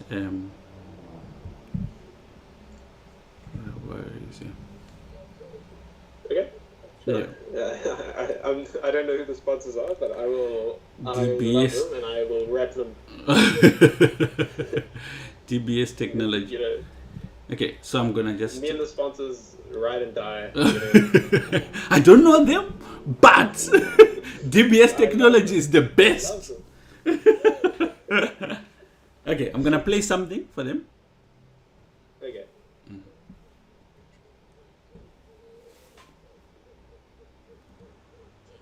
Your IT partner for success.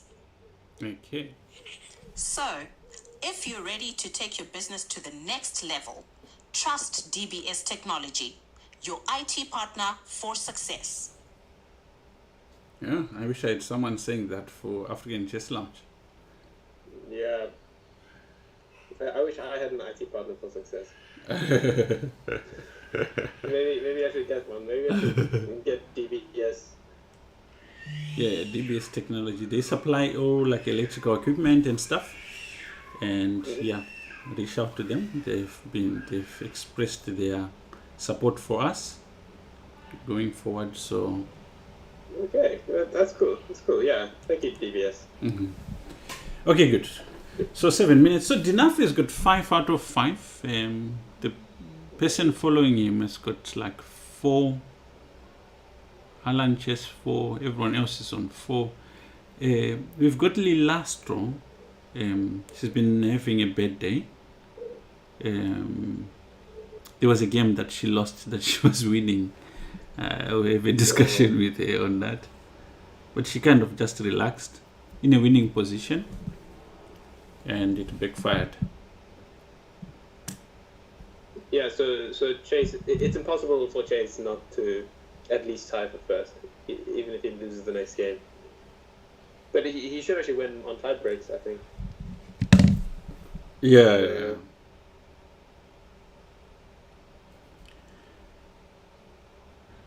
Yeah, okay. I'm going to quickly get some food. I'll be back in a second. Okay, cool. Yeah, and I'm happy to hang around for the high school tournament as well, if you want.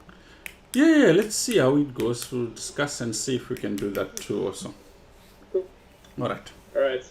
See you in like 2 minutes. Okay, good. I wonder what I can cover whilst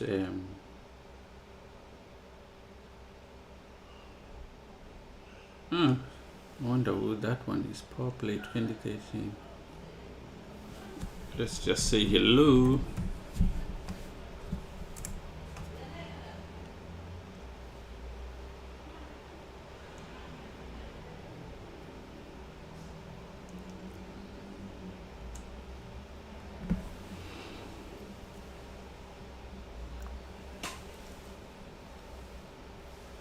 They have done more, I think.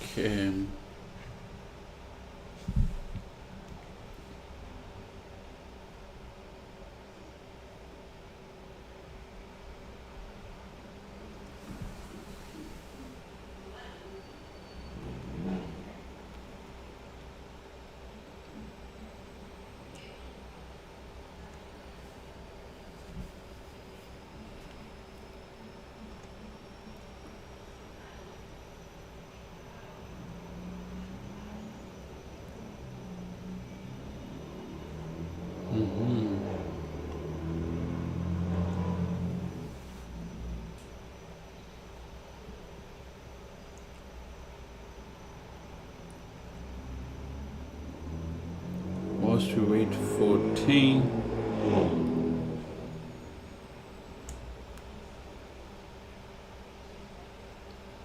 I think some of the stuff we can check quickly is what's happening in the Grand Swiss.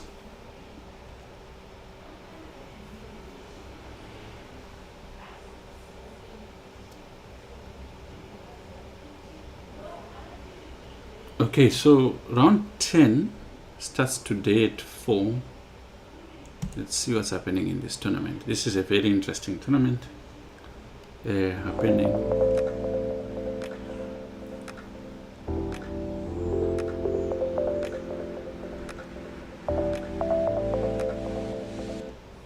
Let's see here. So after round 9,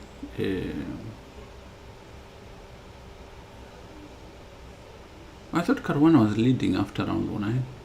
He's on 6.5. Okay, there's so many people tied on the first place. We're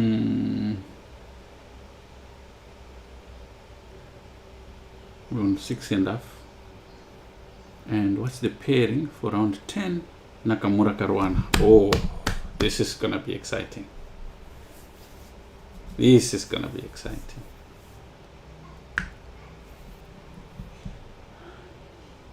Makshudlu has been gaining so much. If you go on if you go on the 2700 chess site,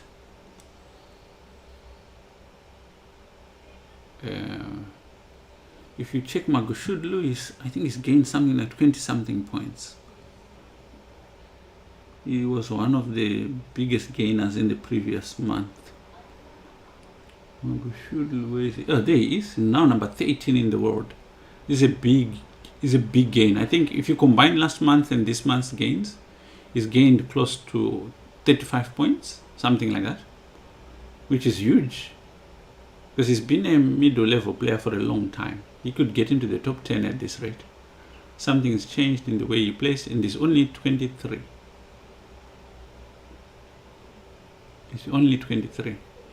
Teemu Rajabov is 36. He hasn't played in a long time, but still is hanging in there.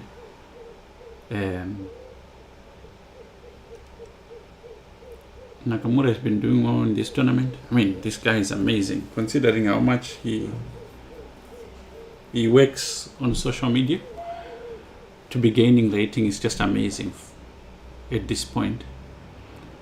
Caruana is crossed 2800. So there's 2 players in the world right now who are above 2800, Caruana and Carlsen. Carlsen has lost a lot of rating points lately. So 28 to 29.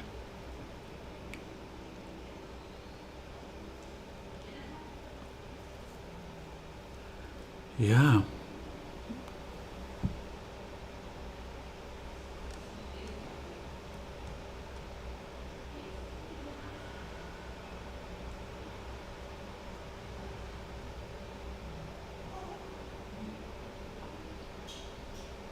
Yeah, these players are very strong.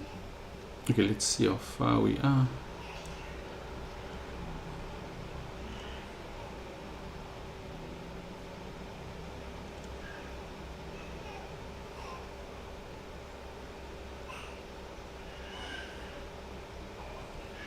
Which age group is this? Under 14?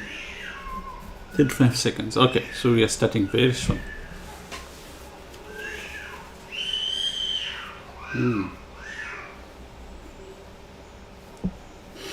That one, the only way he knows to complain is crying.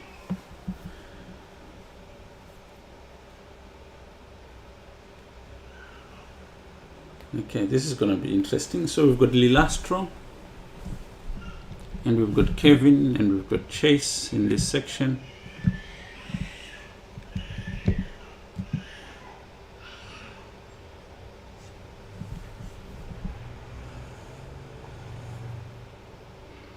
So that's going to be an interesting game. How it goes, we'll see. Let's start with Lilastro because we haven't really covered enough of her games. Where is she?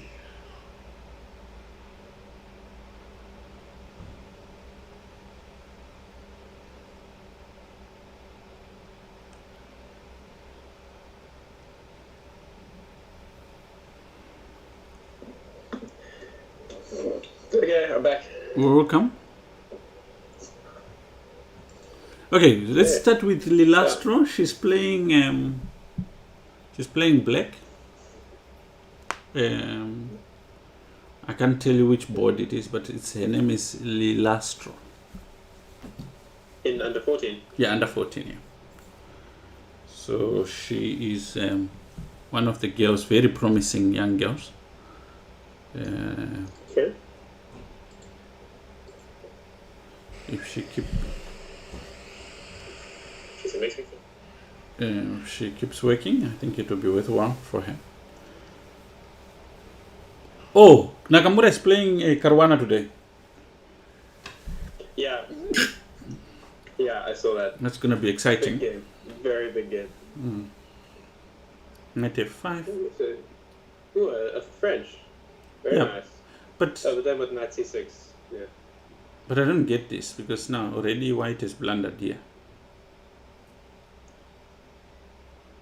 Yeah. Yeah, so black setup wasn't good at all, but white just made a mistake. Yeah. Okay. But now queen g4. You can pick queen g4. Then bishop takes c3. It does get complicated actually. After bishop takes c3, I think b takes. Knight f5. Oh yeah, I see what you Knight mean. f5. But this is bad. Eh? Yeah, Just- knight e2 is losing. This is losing. Bishop takes d2 check. I think it's actually playable for white. If they play queen g4. Queen g4, yeah, it would have been very complicated. Knight takes e2. Queen e2. Now it's just much better for black. You just have to be careful if you castle kingside. Just watch out for h7. Yeah, but Like, it doesn't the have bishop enough and the queen pieces. Doesn't have enough pieces, unfortunately. No, If white's tilted. White's playing h3 like instantly. Yeah, I know. Why are they playing so fast? I know, yeah, I don't know why they're playing so No, queen fast. h5. Queen h5 now. Yeah, and there's a draw. No, it doesn't work because of f5. Yeah, F5. Yeah, queen h5 f5, but Yeah. they're playing so fast. Yo, this is bad.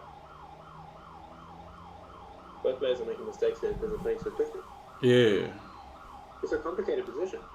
I mean, come on. Yeah, no, it's ridiculous.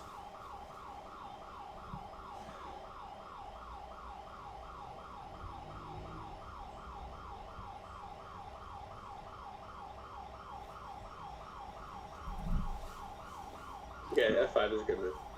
Yeah, but okay, it's not a good move as such. Yeah, you're not. I'm thinking more in terms of minimizing the danger to h7. I was very worried about queen h5. Yeah. So it's a simple move, I've got to look at. Doesn't complicate things. No, you can push with c5, c4. Yeah. Okay.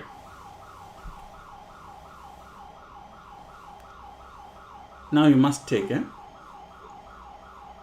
Oh, you can't. You can. You can. Just take and play queen e7.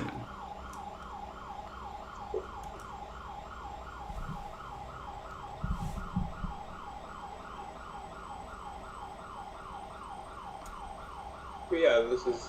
Whoa! Ooh. No! What are you doing?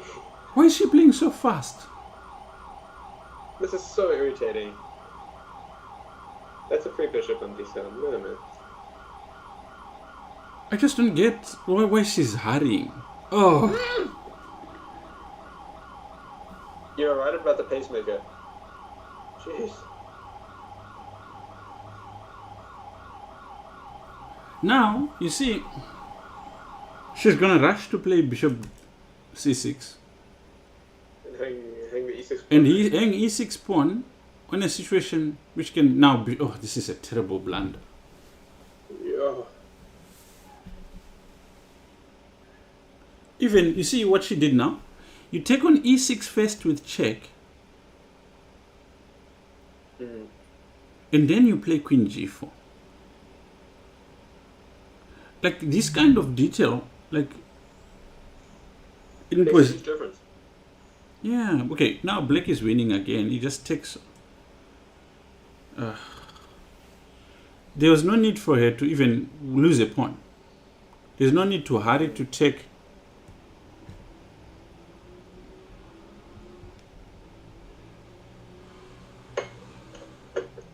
Yeah, no, these people are playing too fast. This is not good.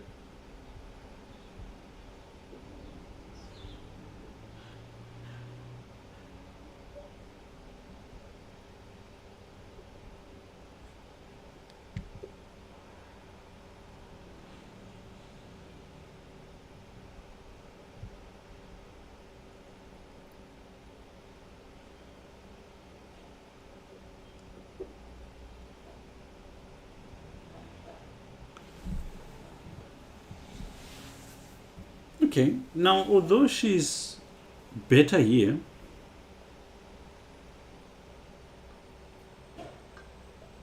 it's a long, complicated game now. yeah, Yeah, bishop d7 is quite a good move, I think. for white. No, I think you need to play rook e2. Okay, rook c8 is probably fine, but it's passive. It's passive. I mean, rook endings, you don't want to do that. But this is something that goes back to what I was saying, that you can tell a kid 20 times this, they won't get it. They will understand what you're saying, but they don't get it in practice, yeah. So, yeah, I think, like, if Lila goes over this game, and you show her what would have happened if rook e2 instead of rook c8, then I think she'll maybe understand. But look at this. Yeah, this is an easy draw, I think. Well, if I'm playing black, I Maybe need, not easy. I need to win Maybe here. not easy, but... But what surprises me is like, look at how fast they're playing. This is not an easy position to play that fast. Yeah. I would not be playing that fast in this position.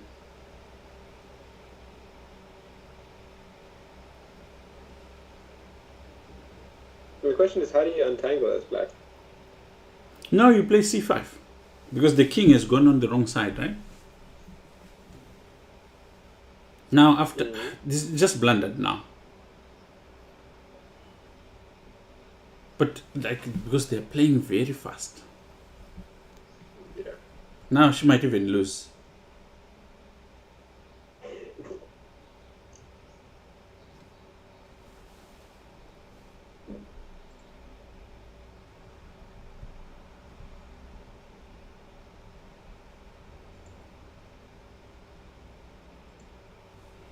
Oh, this is frustrating. Now she loses the...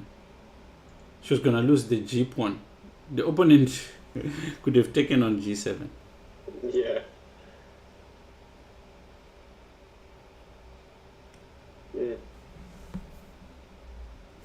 Yeah, taking g7 just wins. There we go. King f8. This is what happens when you play passively. Oh, there goes the rook. Yeah. Definitely she's better than this. But yeah, like now these are some of the benefits of seeing them play, because if she's in a tournament hall, you would never see, right? Yeah. You'd get the game and you wouldn't know what happened, but she's playing too fast. Playing too fast. Also, These are things she can see. yeah, the classic trick of throw away all your pawns and hope for a stalemate.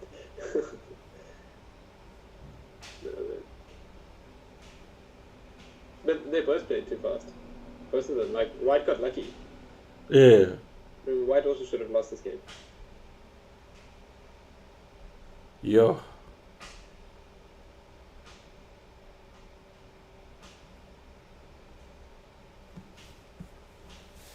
I don't know what you're trying to do. Just, Yeah, you just go for a stalemate. Yeah, no, this is lost. Let's look for another one. Let's look at a different game. Yeah. Okay, so Kevin is the next one.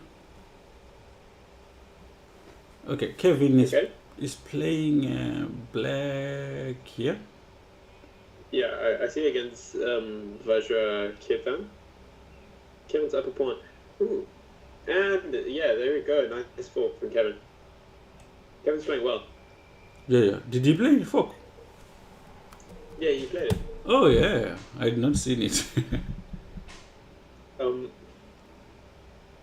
This is an interesting position actually. With that pawn on e4, it's kind of like a Nimzovich my system kind of thing, like getting an outpost on d5. Yeah. Controlling space like d3 and f3. Yeah. But I've actually recently analyzed a game like this, an Alekhine game. Mm-hmm. Who was it? Alekhine and who?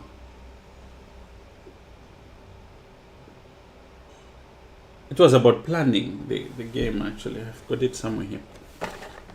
And where you get this e4 pawn and its restrictive nature. Yeah. An opening that I've been looking at for the last couple of days is the Nimzovich Gambit in the French. I don't know if you've seen that. It's you play the advance, e4, e6, d4, d5, e5. They go c5, then you go queen g4. Oh yes. They take a d4, then just knight there, bishop d3. That's very dynamic. Don't you end up like protecting c3 with like king d2 or something like that? In some lines. Maybe I haven't looked too deeply into it. I know that like a big idea is that you've given black a pawn on d4, but it actually, like that pawn actually hurts black. It actually because it's got no counterplay. Yeah, it's very very difficult to move as black. So like the engine says like -1.5, but it's like practically it's super hard to it's play. not easy to play. Yeah, I've been enjoying positions like that lately. Me too. Because our players playing like Smith Morrow. Our players play obvious stuff locally. And if you've got an unusual idea like that, they don't really get it.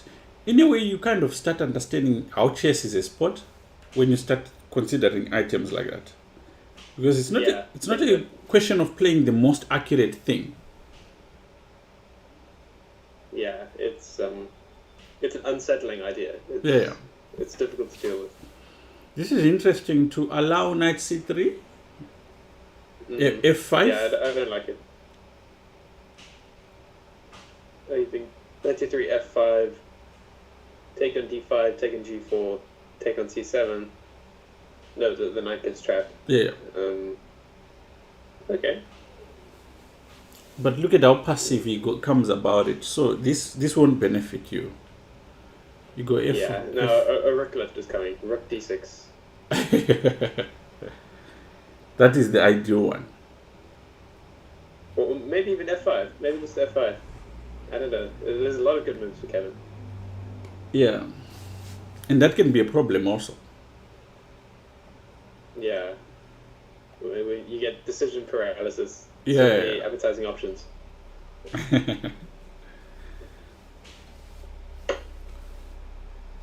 You know, the idea of seeing a professional game played with a certain theme, and then being able to implement that theme in your own game. I used to be very proud if I managed to sneak in something I learned. There was a video which was done by Saga Shah a couple of years back for ChessBase, which has got these games where it's called following the classics or something like that, where he would show the classic game and then he would show how he used it. That's cool. Yeah, it's a brilliant. Yeah, I like that. I like that. I often do that kind of thing. Like if I'm teaching someone, I'll show like a classic example and then like a modified example. Or yes, exactly. How it turns out in application, because also most of those classic examples, the players who were being attacked took it lying down. yeah, exactly. Like they had resources that didn't make it onto the board. Yeah. I didn't like this ending that is going to. With the pawn on g4. Yeah. Just too many weaknesses. Yeah, should be winning though. Yeah, it should be fine. I mean, it's got an exchange and a pawn. Yeah. you could have worse endgames. Yeah. And his opponent doesn't really get it. But no, I think you can play g5. Yeah, that's what I was thinking. And then put rook f8 and try to push f4. Yeah. And also, if White's knight ever moves from c2, I'm thinking of sacking on d4. Yes. It's not Okay, a bad, knight a5, interesting. not a bad idea actually. If you can get this knight Yeah. on b3, could be very strong. But also, Yeah, then you play c5 maybe.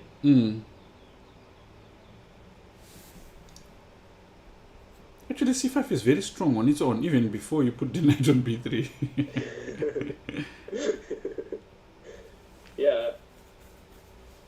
But I'm thinking, knight b3, let's say rook b1 or whatever. c5 takes rook d2. Rook That's like d2, winning on the spot. Yeah. Nice idea. But let's see if he plays c5. I know Kevin is not thinking about that.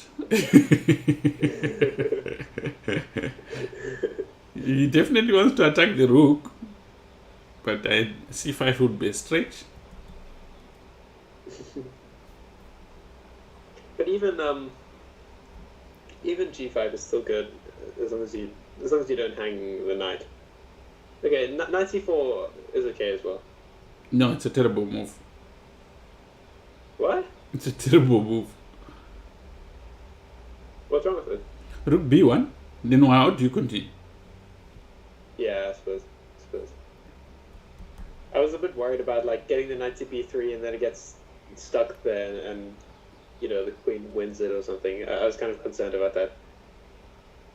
Oh, So I like this from like a safety point of view. Oh, okay. Well, there goes the. Knight b2, knight d3? Yeah, come on. Let's see if White sees it now.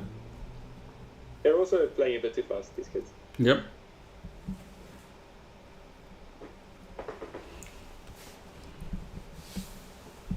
It comes from not knowing when they play too fast. Partly discipline, partly not knowing. Because it's pointless to keep saying to them, you need to think, when they don't know what to think about. Yeah, true.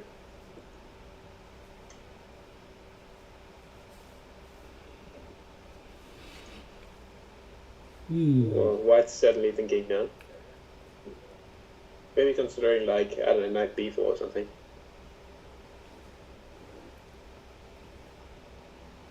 Okay. So You can't Which play. is still hanging. You can't play g5, eh? g5, knight e6. Yeah, but also g5, h3.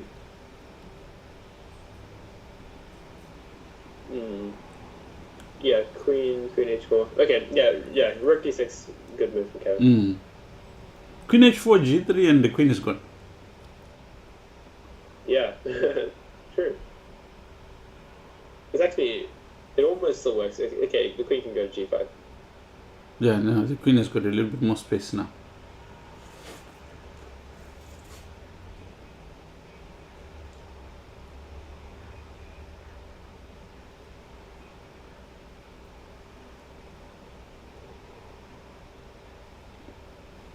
Queen g5. It's an only move, right? Yeah, there's nothing to think about. See, like, yeah, people think in this situation when there's only one move to make. But earlier on, And then, like, you get to some kind of complex rook endgame, they're just blitzing. the first tournament I went to, so I'm playing the Scholars National #1. This is my first tournament. And so at some point he attacks my queen, right? But I'm so one-trick minded, I don't see it. I play another move, which turns out to be brilliant.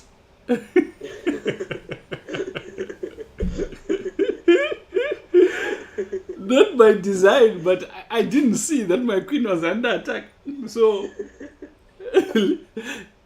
so if he takes my queen, I'm like, oh, I might as well do the best I can with the existing pieces, right? And I end up winning this game 10. I didn't even know it was checkmate. It's so funny. So I stand up and people are like, oh, congratulations, that was amazing. They start showing me what could have happened that I didn't even see. In that situation, you have to say like, oh yeah, you know. Oh, I kept nodding and say like, I truly didn't. I was so confused after that game. I didn't even know. Even when they said, "Oh, game over, it's checkmate," I didn't know it was checkmate.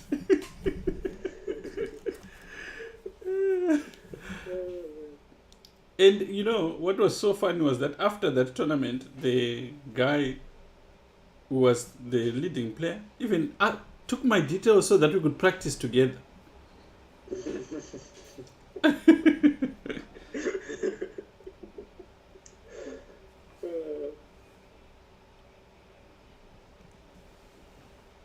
My first tournament ever was I don't know if you remember. It was organized by you. It was ACL Open.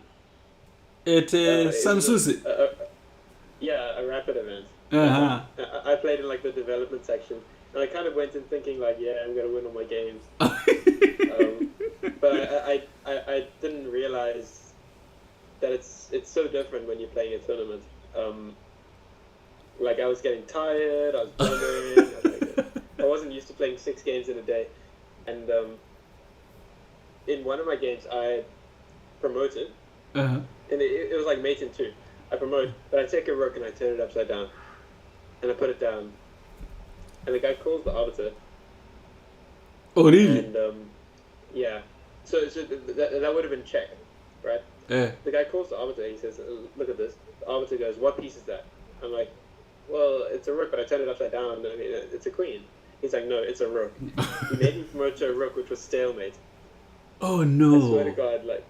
Who was the arbiter? I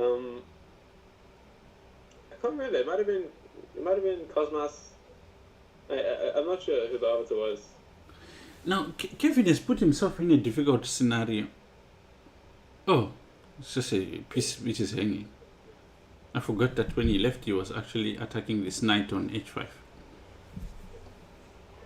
Yeah, this is when he gives up a rook. Yeah. Well, the position did get a bit crazy. So. You know, I think like that part of chess, they need to be a little bit more, not lenient with the rules, but the way they communicate sometimes is it's wrong. Yeah. When you're coming into chess, you don't know things like that. Yeah, I mean, no one told me. Yeah. And I drew a winning game because of it. I was very annoyed. You see, this kind of carelessness, if you're black, you just keep collecting stuff. Because there's nothing happening here.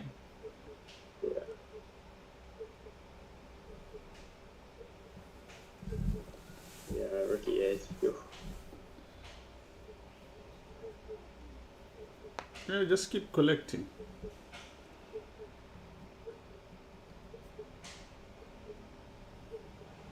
watch out for the knight on b2 as well. Yep. And the pawn on c7. You see, this is just a careless move. Yeah. An interesting way would be to play rook here. Oh, well, I can't see your arrows. Oh, threatening rook g6, threatening queen f3. Oh, yeah.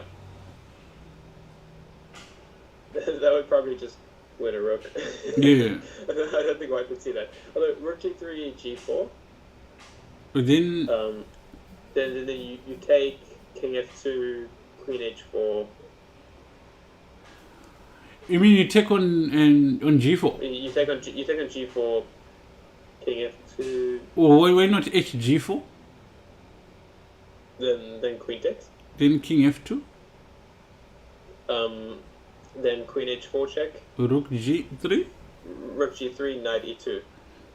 I think that's winning. Knight e2. Oh, rook e2. You mean? So sorry. I mean knight d3. Sorry, knight d3 check. Oh, I see. Again, he plays it. He plays rook g6. We might see that line. Oh, wait, hang on. The queen protects. Queen protects f3. So as long as white doesn't take the knight on b2. But the variation I'm thinking of is after g4. I think you can sack the rook on g4. I think you can, but it's weird. Rook takes. It's not winning actually, because if check, okay. Okay. King moves. In this position, you want like king h8, eh? Yeah. So what I was saying is, you go g4, rook takes, pawn takes, queen check, and he goes king f2, and you're saying knight d3 check, king f1. Oh, Well, this is... I was saying queen h4 first.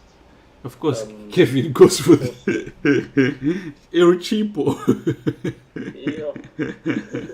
Okay, well, come on. Bag of tricks. Oh, man. Yeah, you can't argue with cheaper tricks. Rook e1. Yeah. That's game. Then he's going to take an f4. And yeah. no, queen g3, mate. Oh yeah, queen g3. Sorry.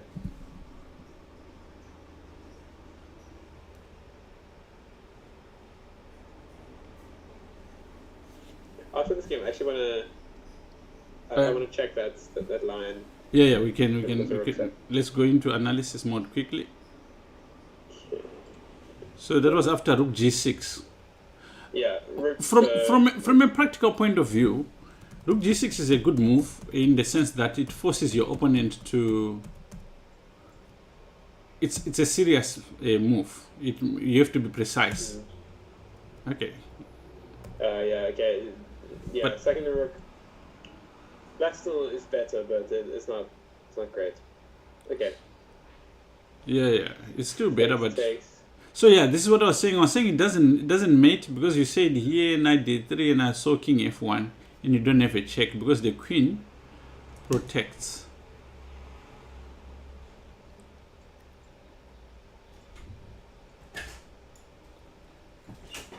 Okay, good. Looks like the tournament is finished. We've got the winner of this previous. Okay, how was your last game? You were scared? Of what? I misclicked on one of the points. What did you misclick? Can I go back to the game? Yeah. Okay, this is a part-time interview. We're going to start with the... Did you check results? What do you mean, did I check results? Yeah? Why? I think you should check. Oh, we thought your rook g6 idea was quite innovative, but you were a bit careless in this game. Yeah, here. What do you mean? Okay, so... When I pushed this pawn. Okay, so we were thinking here, instead of... we thought you were planning to play knight b3, rook b1, c5. Something like this. I wanted to play that, then he played his queen. Played his queen too? He moved his queen. You played here, you played here. So that's what I'm saying. So you go knight b3 anyway. Let's say he goes rook d1. And then you go. We were thinking of you going c5, but if he goes rook d1, Isn't black up material here? black is up material, lots of material. So can't he convert it? He can, Like which he tried to, but he was doing it like he's on some drugs or something like. alright. That takes. He didn't want to push. I'd misclicked there. What did you? What were you doing touching the pawn? Where else was this pawn going? The way he put It was just. This is what you wanted to do. I didn't want to do it. He You didn't even No, You can't but- even ask Chess. I got angry. You got angry. Okay, Yeah. that's it. It's me for no reason. Not just.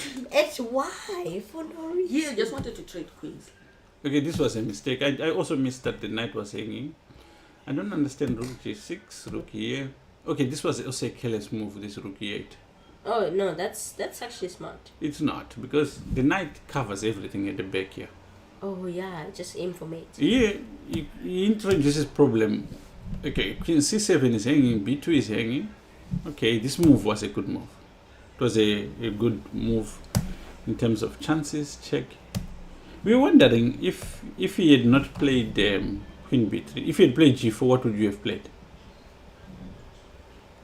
Don't say queen b5 because the computer is saying queen I'm not b5. saying. You were Oh, definitely... just say knight c4 then. Kevin would have been thinking my queen is under attack. Tain was thinking rook takes pawn here, takes here, check, king f1, and Who's Tane? No, I'm talking about like in the Just chat. like who's saying, hey. Oh, you're on the chat.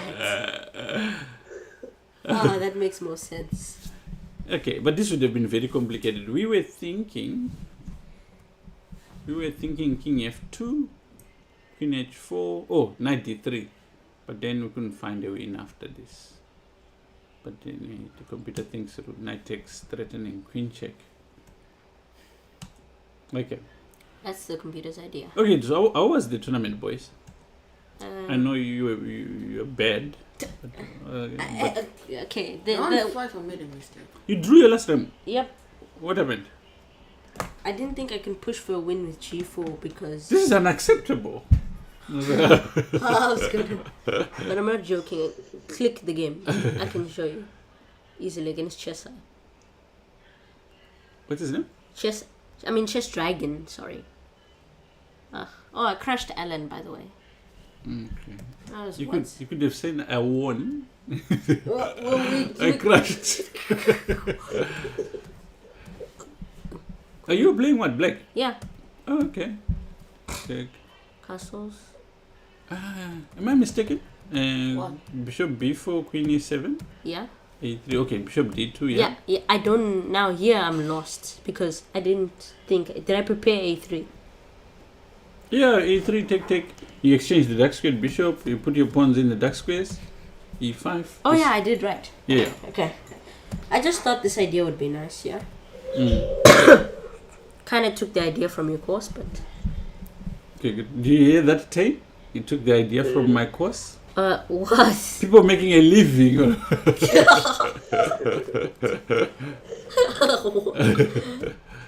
Knight here. Okay, so here there's another idea. Yeah, I did not know the idea here. Okay, so you can play a4 Serious? followed by knight d7, knight c5 because Oh, and then then knight b3, is it? No. no, because after a4 there's no knight b3, Okay. and also it's quite nice here. But here he gives you the light squared bishop, but it's a terrible piece in this position. All right. So I'm basically like making a mistake here. But he is making more because positionally, you see, you don't need to play g6 here. You can play f5. 10, can you see? No. Oh, okay. So you can. I can look for the game. Okay. You can play f5 Huh. immediately. Oh, sorry. I'm mistaken. Sorry. Your rook is not on f8. g6 Oh, makes sense. okay. Does that okay? Is My this rook the shouldn't game have of the moved. future? Yeah. My rook just wasted me so much time. At f4. Why are you taking? I can't leave it on f4. No, I'm saying, okay. So when he goes Knight g3. Knight g3.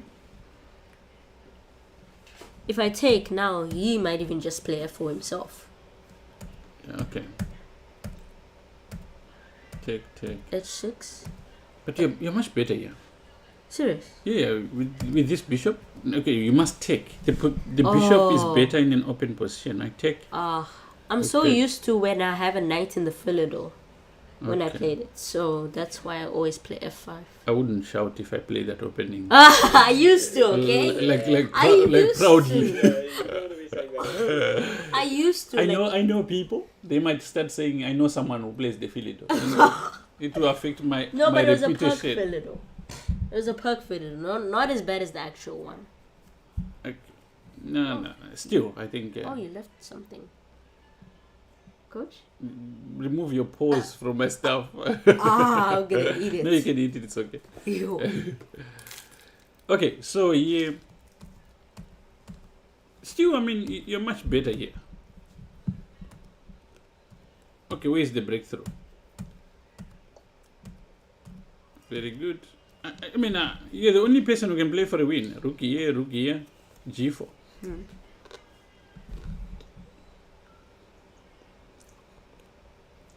You know, like, you can even play... I don't even think that you even need King G4. You can even play G4. Why not? Take.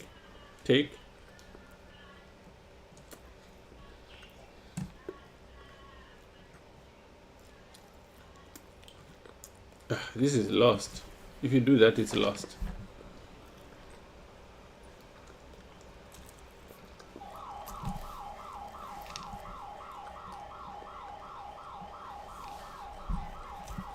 Rook takes. I can tell you now, this is completely lost. Right. You're the only person who can... I think you were just comfortable that you're gonna win. You were comfortable that you were gonna win, and you were seeing your name in lights. You were seeing the girls shouting like, "Oh, You know. chase! Ooh!" The pom poms. Tain, hell. Tain. Okay, cool. We're done. Tain, can you help me here? You could go and help your mom. Yeah, okay. All right, Tain. Let's take a break and then we'll discuss if we can cover the high school ones this afternoon. Is that okay? Tain? Yeah, I'm back. Oh, okay, good. I'm saying let's take a short break. Let's see if we can cover see if we can cover the afternoon ones, and then I'll reach out. For now, let's take a break. Thank you everyone for joining. We'll see if we can cover the afternoon games. Have a lovely afternoon. Alright, cheers.